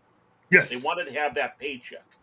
And obviously exploded beyond that, but that was any show out there. Now you don't have that incentive. Yeah. Especially Shatner. It's just monopoly money they're playing with, as far as they're concerned. That's right. A lot of these people have been playing these last few years like it's just, it's basically, it's not their money, so they can do whatever they want. And that is wrong-headed thinking in business. If you got to give it up to Zaslav. Who's pretty much just slapped all of Hollywood, kind of like Sharon Moonstruck, It's quite a sad indictment of our times, though, Keith, when you consider that someone actually speaking common sense and financial reality is regarded as a revolutionary act. Well, I mean, as it goes, is they have to know the word row, and it's not the fish shake. They're talking about return on investment. Yeah. So the people like Kurtzman think it's row because they're sitting there eating the caviar, living the good life, sucking on the teat. And now the companies are looking at the return on investment, and that other row is going to be yanked away from them. Yeah, it's like allowing the teenager to stay in the house after they've gotten out of high school. It's like, well, wait a minute, you got no job, you're not in college, you're definitely not in the military. What are you doing? Well, that was me. Yep. I wish it was still me. Same here. Well, I did have that little times. period when I was getting my divorce, so I did have that little period going back home. The saddest part with all this, there's going to be because of all these financially, they will never allow anytime soon anyone to have any vernaculum of power to have a no or yes over anything that could make that would be considered risky because of people like this. People go, it's like, oh, why aren't artists allowed to do what they? It's like people like fucking JJ Abrams and Alex Kurtzman are why, because they're what happens when it's like, oh, just trust the artists. Well, these particular artists are shit, but they have the patrons behind them. Well, and our company's going into the dirt because they're allowed to just do whatever they want. This is why artists aren't allowed to do as much shit this is why we can't have nice things. This is why we can't have good creators in charge because of fucking wits like this. Yep. I mean, what was it? I believe the movie 8mm was the one that Steven Spielberg was the homage to Spielberg, and Spielberg loved it, and that's where he started getting that, oh, he's the next Spielberg for JJ. Captain Memberberry. And that's all he is just Memberberries. Spielberg wasn't Memberberries. Lucas wasn't Memberberries. Yeah, they were taking the stuff that they grew up on, but they're making something about it, not going, hey, you remember this? You remember this? Huh? I remember. Oh, that's all JJ is. I remember. Oh, you remember? I remember. And that is, you can't build a career on that. It's going to crumble. It's crumbling down on them. Wow. I think we'll know the end is near when Kurtzman and JJ turn on each other in public. Oh, I can't wait. I don't think that's happening. I really do think that the people that got their start with JJ are people that are in just really, really loyal. And there are more of them than you would think. You have people like Matt Reeves, who is a JJ acolyte, and who his deal with Warner Brothers is classic JJ. Okay, you got people talking about, well, we could have Robert Pattinson and he could be, have him with the Justice League. And no, that was not the deal that was made for that. Okay, Matt Reeves himself wanted something separate, and he got it. His entire universe is separate from the rest of the DC film universe. But Tom Connor is not separate from us. Tom Connors, everybody. Tom Connors is in an alternative timeline. One of us. This is the main man himself. This is Speaking the guy of Bat right Tom. here. Yes. He's here to save us all. Swear to me. No, seriously, I love new swear words. Bat Tom. Bat Tom. Hey, you always drop off right away after the show's time. I just wanted to say one thing to you: is I love your Mead radio. I've been going. Oh, thank you. I've been going through I've been going through anxiety, panic, and stuff like that. I've actually when I turned that on, and that's really been helping me. So I love it. Keep it up, man. It's wonderful. Well, that's good to hear. It's kind of therapy for me at times too, so I understand what you mean. Thank you for the kind words. You're welcome, look, all of the work that you and Andre have done over the years, I think everyone here will tell you that it has really helped to keep us focused on the most important things that are happening right now, is because you and Andre and others have really helped to keep those of us that wouldn't have access to that information in the know. So thank you. Do our best. And lately, I've been pretty spot on with my Warner Brothers stuff, so that's been a thrill. But yeah, so I appreciate it. Thank you guys. Yeah. So yeah, we're in the middle of talking Star Trek, though. Oh, go ahead, Seven. I was going to say the analysis on Midnight's Edge is incredible these days. It's everyone should subscribe. Well, now, what was the last thing that you heard, Tom, as far as Star Trek and everything that's happening right now? Well, that's kind of complicated. To kind of, you guys are pretty much have kind of basically set up the whole idea, but like, you got to remember how this thing was separated back in the day, and you also got to remember how people in Hollywood view JJ Abrams and Alex Kurtzman, right? Like, I always remind Doomcock of this too. Is like, they don't see them the same way we do. They don't see them as the destroyer of franchises. All they see is that JJ Abrams made the biggest movie of all time. Doesn't matter that it was Star Wars. It just matters that he made the biggest movie of all time. Mm-hmm. And Hamad had brought him over to DC, and I'm sure you've heard this quote before, to, quote, do for DC what he did for Star Wars and Star Trek. Mm-hmm. Right? Even Mikey backed me up on this. He heard the same thing. So Mission right there accomplished. tells you exactly how people in Hollywood view individuals like this. And he's a politician, right? Like, him and Kurtzman are both really good at getting in and getting out.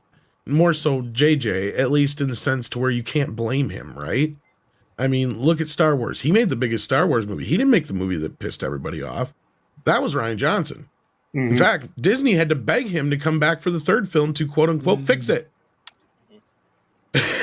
Basically, Scooby-Doo that stuff. Yeah, so like he basically put himself in a position he wanted to be in, even though it's his own fault that we're in that position in the first place. If he would have just took the trilogy on to begin with, we wouldn't have had this problem. Sure, the movies might have sucked, but they wouldn't have been this goddamn bad, right? Like, because I've said it before, all the Last Jedi and Rise of Skywalker is the world's most expensive Twitter war between directors. That's really all it is. It's JJ Abrams undoing everything Rian Johnson did in the first half of his film and then rewriting the trilogy in the last half, right? Like, so it's a complete cluster on both ends. And then when it comes to Star Trek, he wasn't there for part 3. He pieced out for Star Wars. Part 3 is the one that didn't make any money, even though that's the more fan favorite. Mm-hmm. That's still the one that didn't make any money. And Emma Watts was somebody who was at the company for a while, and she was right. She was right when it came to Star Trek. She said, there's a ceiling on these things. The Star Trek is not a $1 billion franchise as much as some people in Hollywood would like to think it is. It's not Star Wars. It has a niche audience, and you're basically alienating that niche audience. She's basically said, you cannot spend more than X amount on these movies because X amount is what they're going to make. Sure, it looks like Star Trek 2009 made a lot more money than the older Star Trek movies, but guess what? By inflation, it made the same amount of money as the first few Star Trek movies did, and it cost 3 times as fucking much. That's the problem. So that's what Emma tried to tell them, and they didn't want to hear it. But JJ is hooked into Star Trek with his deep fucking claws, and he is desperately trying to get a part 4 off the ground. I'm assuming because we're coming close to when whatever extension he had on their contract has got to be coming up. right? And as far as Kurtzman goes, he's been undermined left and right. I remember telling everybody a couple years, like almost a year and a half ago now, what was going on with Strange New Worlds. Strange New Worlds, because Akiva Gold's been fast forward, because what happened was the thing with Brian Fuller, as far as I can tell, Kurtzman had nothing to do with that. I've talked to enough people now that there was a period in between there where Kurtzman wasn't involved and neither was Brian. So that was a complete separation before Kurtzman came. Kurtzman came in a little bit after. But then when he came in, he brought in Akiva Goldsman eventually, right? Who's another JJ acolyte. But Akiva, on the other hand, he took one look at this show and he goes, this isn't what the fuck is this? He's like, the prequel to Star Trek should be Pike and Kirk and the old Enterprise. What the hell is this shit? Mm-hmm. So he turned around and made the show that he thought Discovery should have been underneath Kurtzman's nose and got Strange New Worlds greenlit underneath Kurtzman's nose. So this pissed him off because, for those who may not know, they had a 5-show deal at that time. They could not exceed 5 shows. And if you go back and remember, Kurtzman was constantly talking about Section 31, Section 31. We're doing a Section 31 show. Section 31's coming. Well, here's the problem they had with that. Michelle Yeoh's people were saying, she's a busy lady. You better sign this up. You better get this show going. If you don't get this show going now, we can't guarantee she's going to be available come a year or two from now. So they kept telling them this. Well, finally, they worked out her contract for whatever it was, season 2 or 3 of Discovery, where she got paid. But that show is the chances of that show happening every day are less likely than the last. But then they went and turned around, and when Kurtzman threw his little hissy fit, they went and got a new deal when everybody was getting contracts handed out. So they got that new 5-year contract. But guess what? It don't really matter. This 5-year contract's going to basically taking them up to the end of Picard, another season or 2 of Strange New Worlds, if they even do that. Because the thing is, the way these shows are is they pre-sign on to a bunch of seasons. That's how Star Trek Discovery worked. The deal was for 3 seasons. Same thing with Picard. Same thing with the rest of these shows. And then after that, it's up to Netflix or Amazon, whoever they are going through, to decide whether or not they're going to pick up these shows. And guess what? They didn't pick up Discovery's renewal. So they quickly finished that show up. Same thing with Picard. They didn't pick up the renewal. So that show quickly got finished up. And the fact they shot season 2 and 3 together. Strange New Worlds, I don't think is getting any more than 2 seasons. I haven't heard anything more about the animated shows. So once those shows are all kind of done, once this is all said and done, I have a feeling they're just going to blow Kurtzman out the door and say, adios, amigo. Because Brian Robbins wants the company to make money. He's coming in like David Zaslav, and he's like, these things should be making money, and they're not.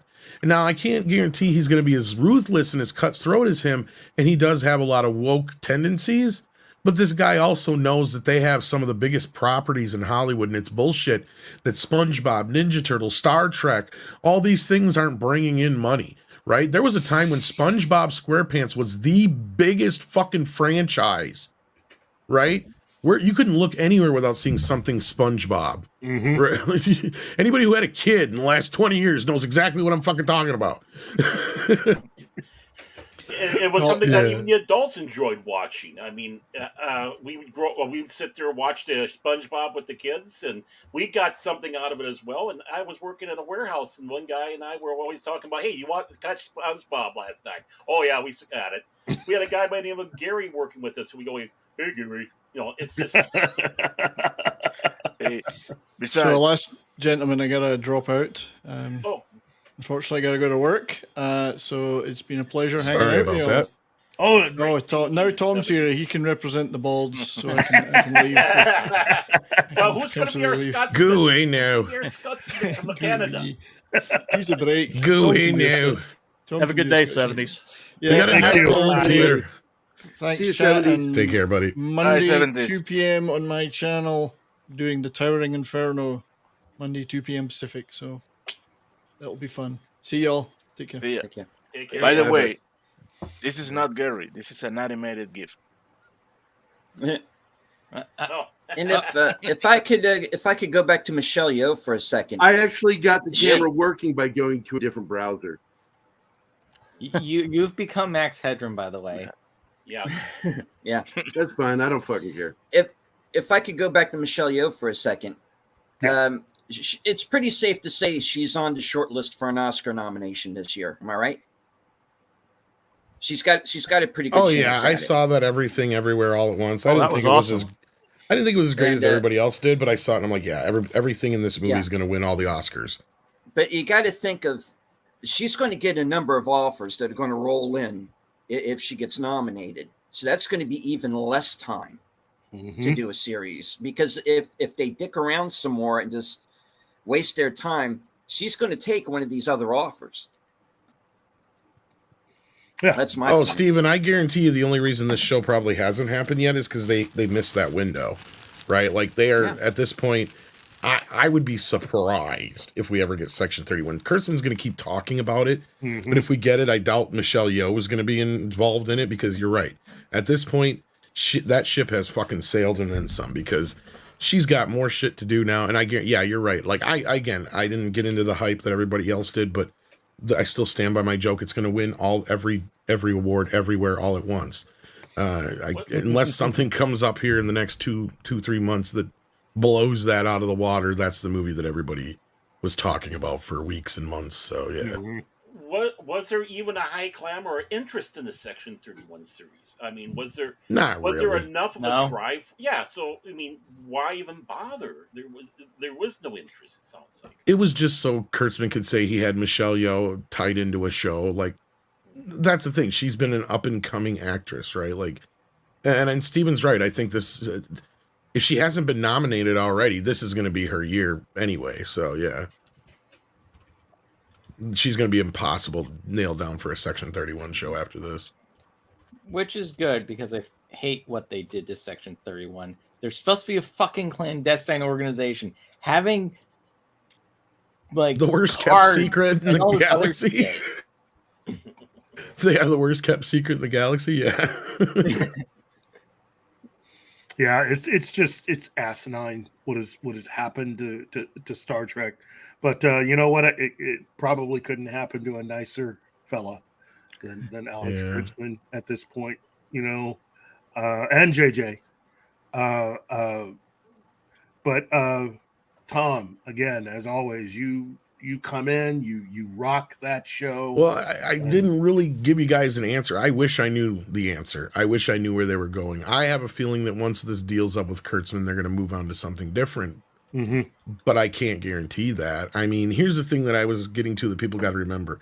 When Kurtzman took the show on, he was basically slumming it. He was doing them a favor, right? You got to remember, this guy is running like Hawaii 5-0 and all these other shows for CBS and shit.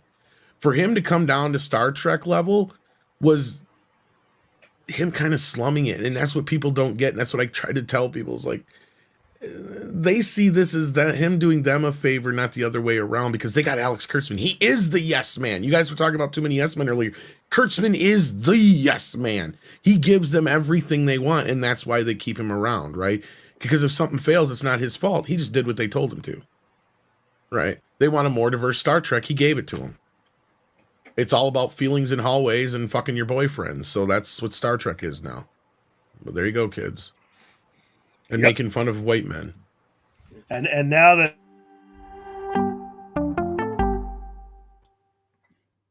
now that things aren't really going the way that they thought, they need somebody to take the fall eventually. And he'll have to be that too, you know.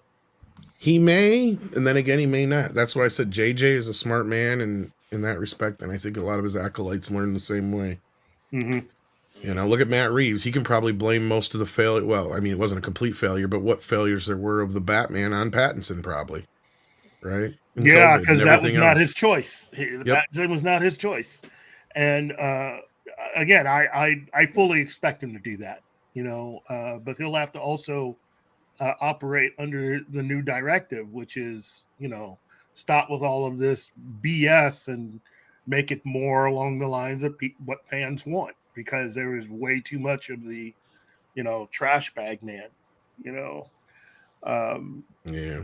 And the new Hawaii 5-0 may have sucked, Tree Rock, but it had great ratings. And didn't it go for like 6-7 seasons or some shit like that? It went forever.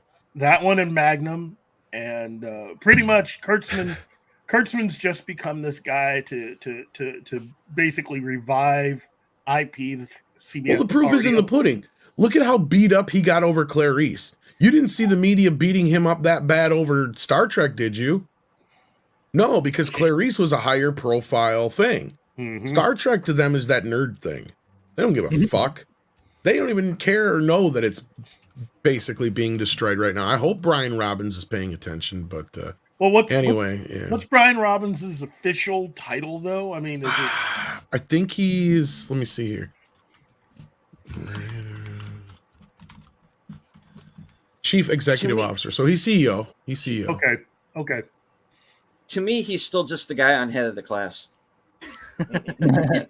You're not wrong, and he's not the diddler, at least. I mean, yeah, that's true. Yeah. Wow. Okay, so between George Cheeks and Brian Robbins, basically the circle is getting smaller. Basically, you got people that are wanting something to happen on this front with Star Trek, and the people in charge are beginning to circle the wagons a bit. Now, well, Robbins is in a similar situation as like Zaslav and Chapek, where he's got to deal with the previous regime's stuff, right? And they did get a hit with Top Gun, so he's had to really kind of suck on Giannopoulos' balls a little bit. Mm-hmm. But all that sucking is going to go out the window when that new Ninja Turtle movie comes out. Star Trek has not had any. SpongeBob has kind of been driven to the straight to streaming shit. It's like, what the fuck is that? This guy used to be able to open movies in theaters, right? Like, what the hell is that all about? Beavis and Butthead is back. That's a plus, right? I mean, he gave. It seems like he gave a check over to Mike Judge and said, "Here, just do a bunch of shit," kind of like he did the South Park guys. If those were his choices, those were key smart moves. But I don't think he was around then. Even still, that's the best gift anybody gave him is they saddled them with Trey and Matt, and they are stuck there. So that's exactly the best problem to have. We have to wrap up here, and Keith, you're going to do an unboxing. All right. I'll get out of your guys' way. Thanks for dropping in, Tom. Yeah, I appreciate it, man. We love your insights, even if you don't have that exotic Norwegian accent like Andre. Andre. Right. Thanks, guys. Have a good one. Care, Tom. You too, Tom. Take care, Tom. Hold on. Give me a moment. I will do the unboxing. Drum roll.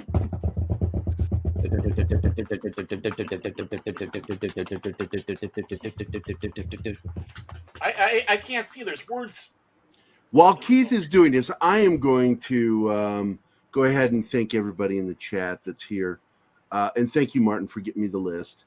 Of course, Anima Confusa, Baked Bean, Black Ass. I fucking love that name. Kids. Black Ass. Now, Brightest Day. Hold on, I'm doing my thank yous. Like a lot Brightest of us, Day. I Brightest grew up Day. Brightest Day. Brightest Day. Cavatino Calverman Che. Christopher Moonlight Productions, our good friend Chris. Dennis McCullough. Dragon Ruse. Dr. Dragon. Das Wolfen, who's also on the panel. Flora, Under a Rock. Joe's Atmosphere. Keely Chow, Kingsport Cow, Polly at Latino Slant. Thank you so much for dropping in, buddy. We've got Lindsay, the Cynical Geek, always has great comments. Loki's Mornings of Mischief dropped in. I didn't even see that. Lord Thoth was here. All hail, Lord Thoth. Magitech Mags. Monkey Jeebus, one of my two favorite monkeys. I don't even know how to say Mr. Six John Clark. Did I get that? Mr. Tickle Trunk, of course, Parrot Head, Pat S, Penny, Dork Knight's mom, Raging Rat, Shadowed Storyteller, Socks Bulletin, The Tomb of Dracula, The Marshal, Timothy Western, Tin Man, Tree Rock Creations, Troy Pacelli, and of course, Kyle, aka Zax. Thanks for everybody jumping in and watching the show today, joining the chat. A lot of great comments today. This was really a good episode. And what I really liked, because I'm having problems with my camera and mic and shit, I got to sit back and listen to you guys. It was a lot of fun just listening to you fuckers. So it was now, real great to have you be quiet the entire time, Gary. and of course we lost Shinatsky. And of course I want to play this one more time to lead us into the unboxing. Remember, Sally, when I promised to kill you last? That's right, Major. You did. I lied. Yeah. All right, Keith, let's do this unboxing. Okay. Flash. Savior of the universe. Basically, I don't know if you guys have noticed this, because I've noticed these in Walmart and a few other places, but they're called the original superheroes line. Okay. So what you have here. Oh. Yeah. This is my. Classic Flash Gordon. It's the 30s Flash Gordon. Yes, OG mighty, original Flash Gordon as created by Alex Raymond, 1934. And you can see why Buster Crabbe got the part. Look at that. Yeah. Yep. So let's go ahead and see what this is about. And I'm going to get through all of the tape. So this is a live unboxing, kids. And, ooh, very well done with this.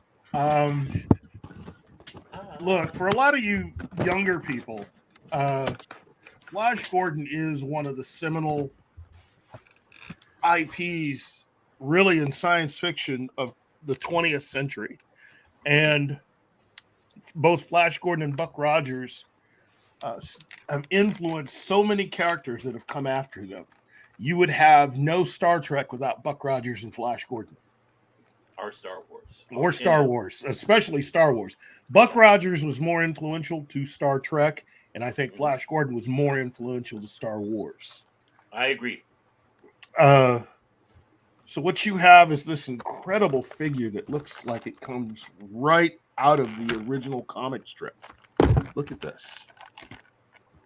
Wow. Okay, so let's go ahead and get him out of the plastic.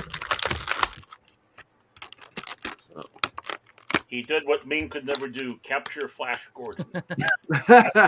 Keith is By the way, Ming. I see some people have jumped in. I want to say hi to Pacific 414. Welcome to the show. Good afternoon to you. And Gap After Dark. Oh, yep. And Gap After Dark has joined us. Gap, previously known as Stargate.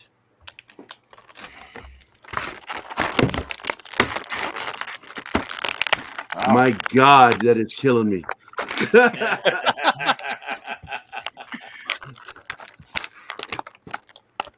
It's like one of those channels where they just do sounds. ASMR. Yeah, that's crazy shit. Oh, this is in there good. So when you buy it, you know it's not going anywhere. It is just really in the package. I don't know why I'm having flashbacks of my wedding night. Oh. Wow. Hey, low spec. Actually, I am Good too, to because see all you, I do is Chad. open the action figures of mine. Oh. Wow, this is really That well is articulated. Well, he's even got And- that weird half helmet. Yeah, well, it's normal if you're a fan of the character. Yeah. Or have half a penis. Oh. Hey, at Wow. least I have. The figure is not anatomically correct. But they can change heads. You can put a different head on there. It looks. Yes, you can. Without In fact, I not only have Flash, I was smart enough. See you, Gap. Hey, take care. I was smart enough to pick up Ming the Merciless. Oh, Nice. Fuck yeah. Now let's get a close up of that Flash Gordon, dude. Get it right up in the camera. Look at that. That's how your Turn hero's it, supposed to look turn like. it a little bit. I like to see the profile. Yeah, that looks fucking cool, dude. That's Flash. Adam's apple and everything. He's a real man. Yeah. Which means any moment now we expect them to go ahead and cancel this toy.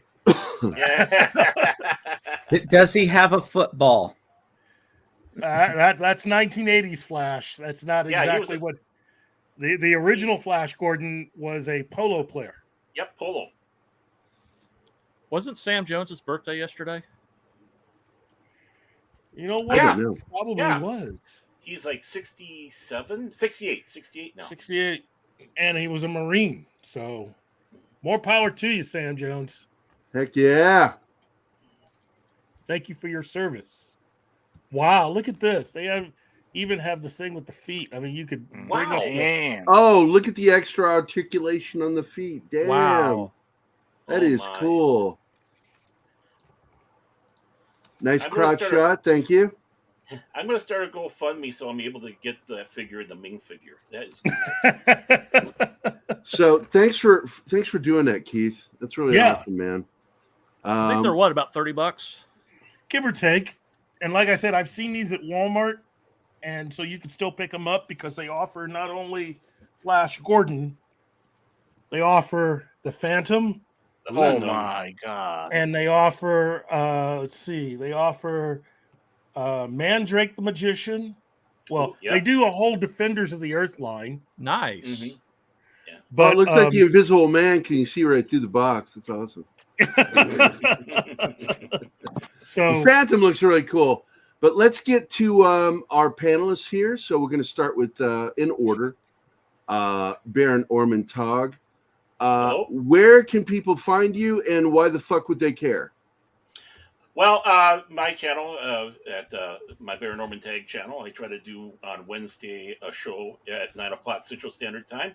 Every last Wednesday is an open mic night, so everybody's invited to come in. And of course, I appear, of course, here with Gary, plaguing him, and various other people that are foolish enough to invite me, like Pacific 414 and Ray over at King Dolphin. So, and why? I'm a great guy. Look at me. Handsome, strong, fit, witty, intelligent. Okay, you're not buying it, are you?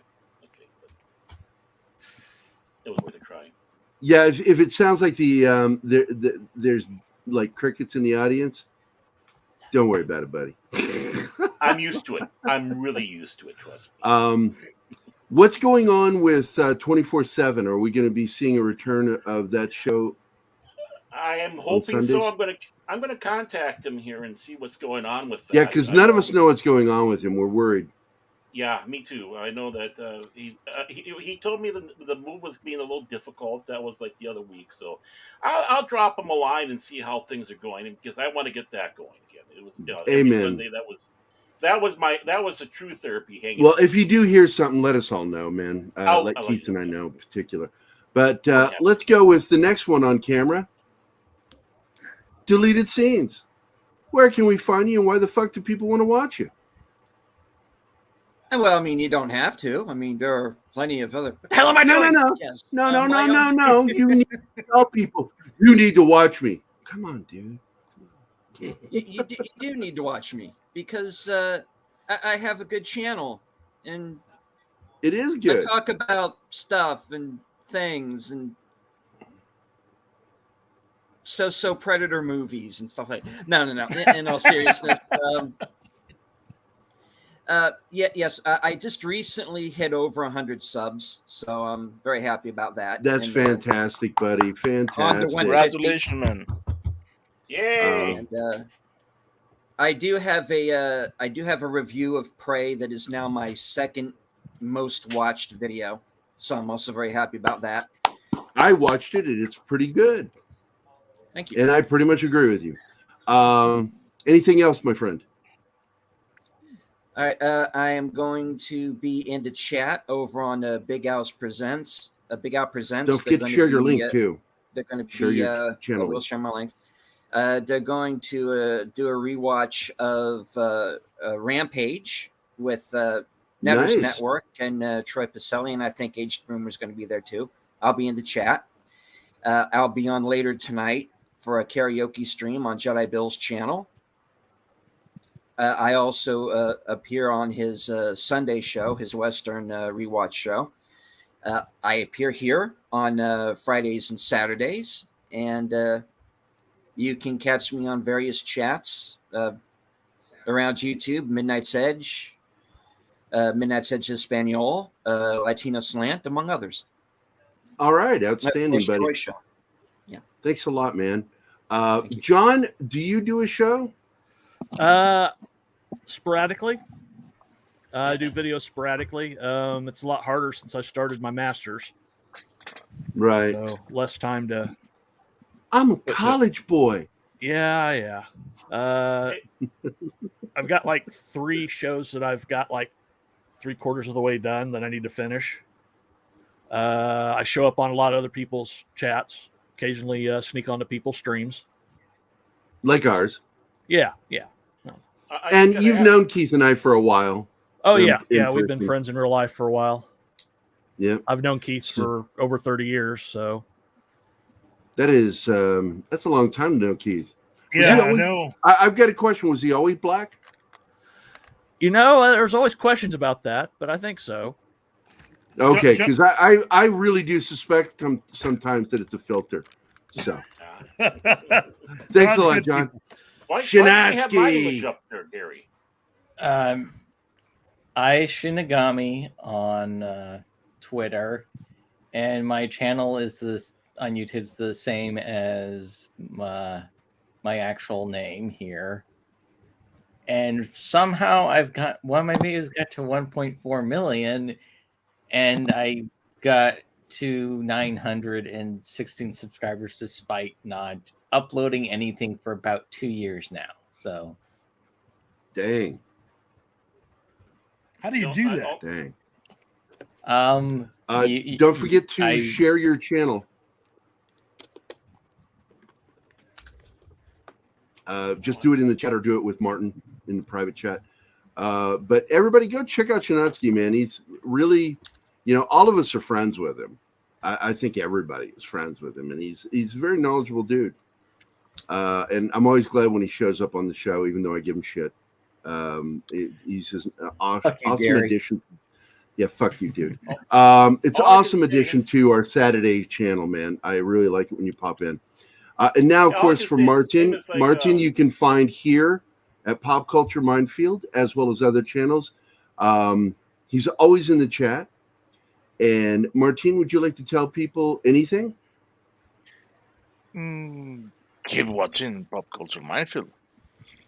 Heck yeah, he is the manager of our chat. And that is it. Here we go. That's the show, guys. I want to thank everybody that was in the chat. Great show. God, really good conversations today in the chat. Being quiet, I was able to go over there and just read. So, well, I'm glad everybody had a good time. I'm glad you had a good time, Gary. And let me just say, this wouldn't be what it was without you. I don't know about that, but I appreciate the sentiments because, what you guys think matters to me, even though I act like it doesn't. So there you go. I just put it in the public chat. There we go, just to make sure that it's out there. Subscribe to Shinigami, also known as Shinatsky, with an I. That's Shinatsky with an I because he has an I. He has an I. Look, it's an I. It's Shinatsky with an I. It's Shinigami, which means death god in Japanese, and then I like an iPhone. I thought it was a Japanese way of saying that the girlfriend is having a problem. Shinatsuki. Shinatsuki. Oh my. Yes. You've hurt put up Dr. Ken. Wow. You've hurt Keith in ways he didn't even know he could. Wow. And maybe that's Gary. Yeah, that's the end of the show, guys. Thanks for coming, man. This was a really fun show today. I mean, God, I hate ending it, but fuck it, man. I got to go pee. I need to eat something, and there's a girl I want to talk to. So I'm going to fuck off. Have a great Saturday. Bye, guys. Hey, guys. Thanks for watching Pop Culture Minefield. If you've enjoyed the show, please make sure to like, subscribe, and don't forget to click the bell icon for updates on our shows and channel.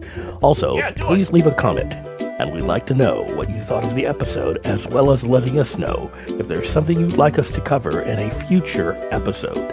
Don't forget that you can become a member of Pop Culture Minefield now. Make sure to visit our membership page and merch store at popcultureminefield.com.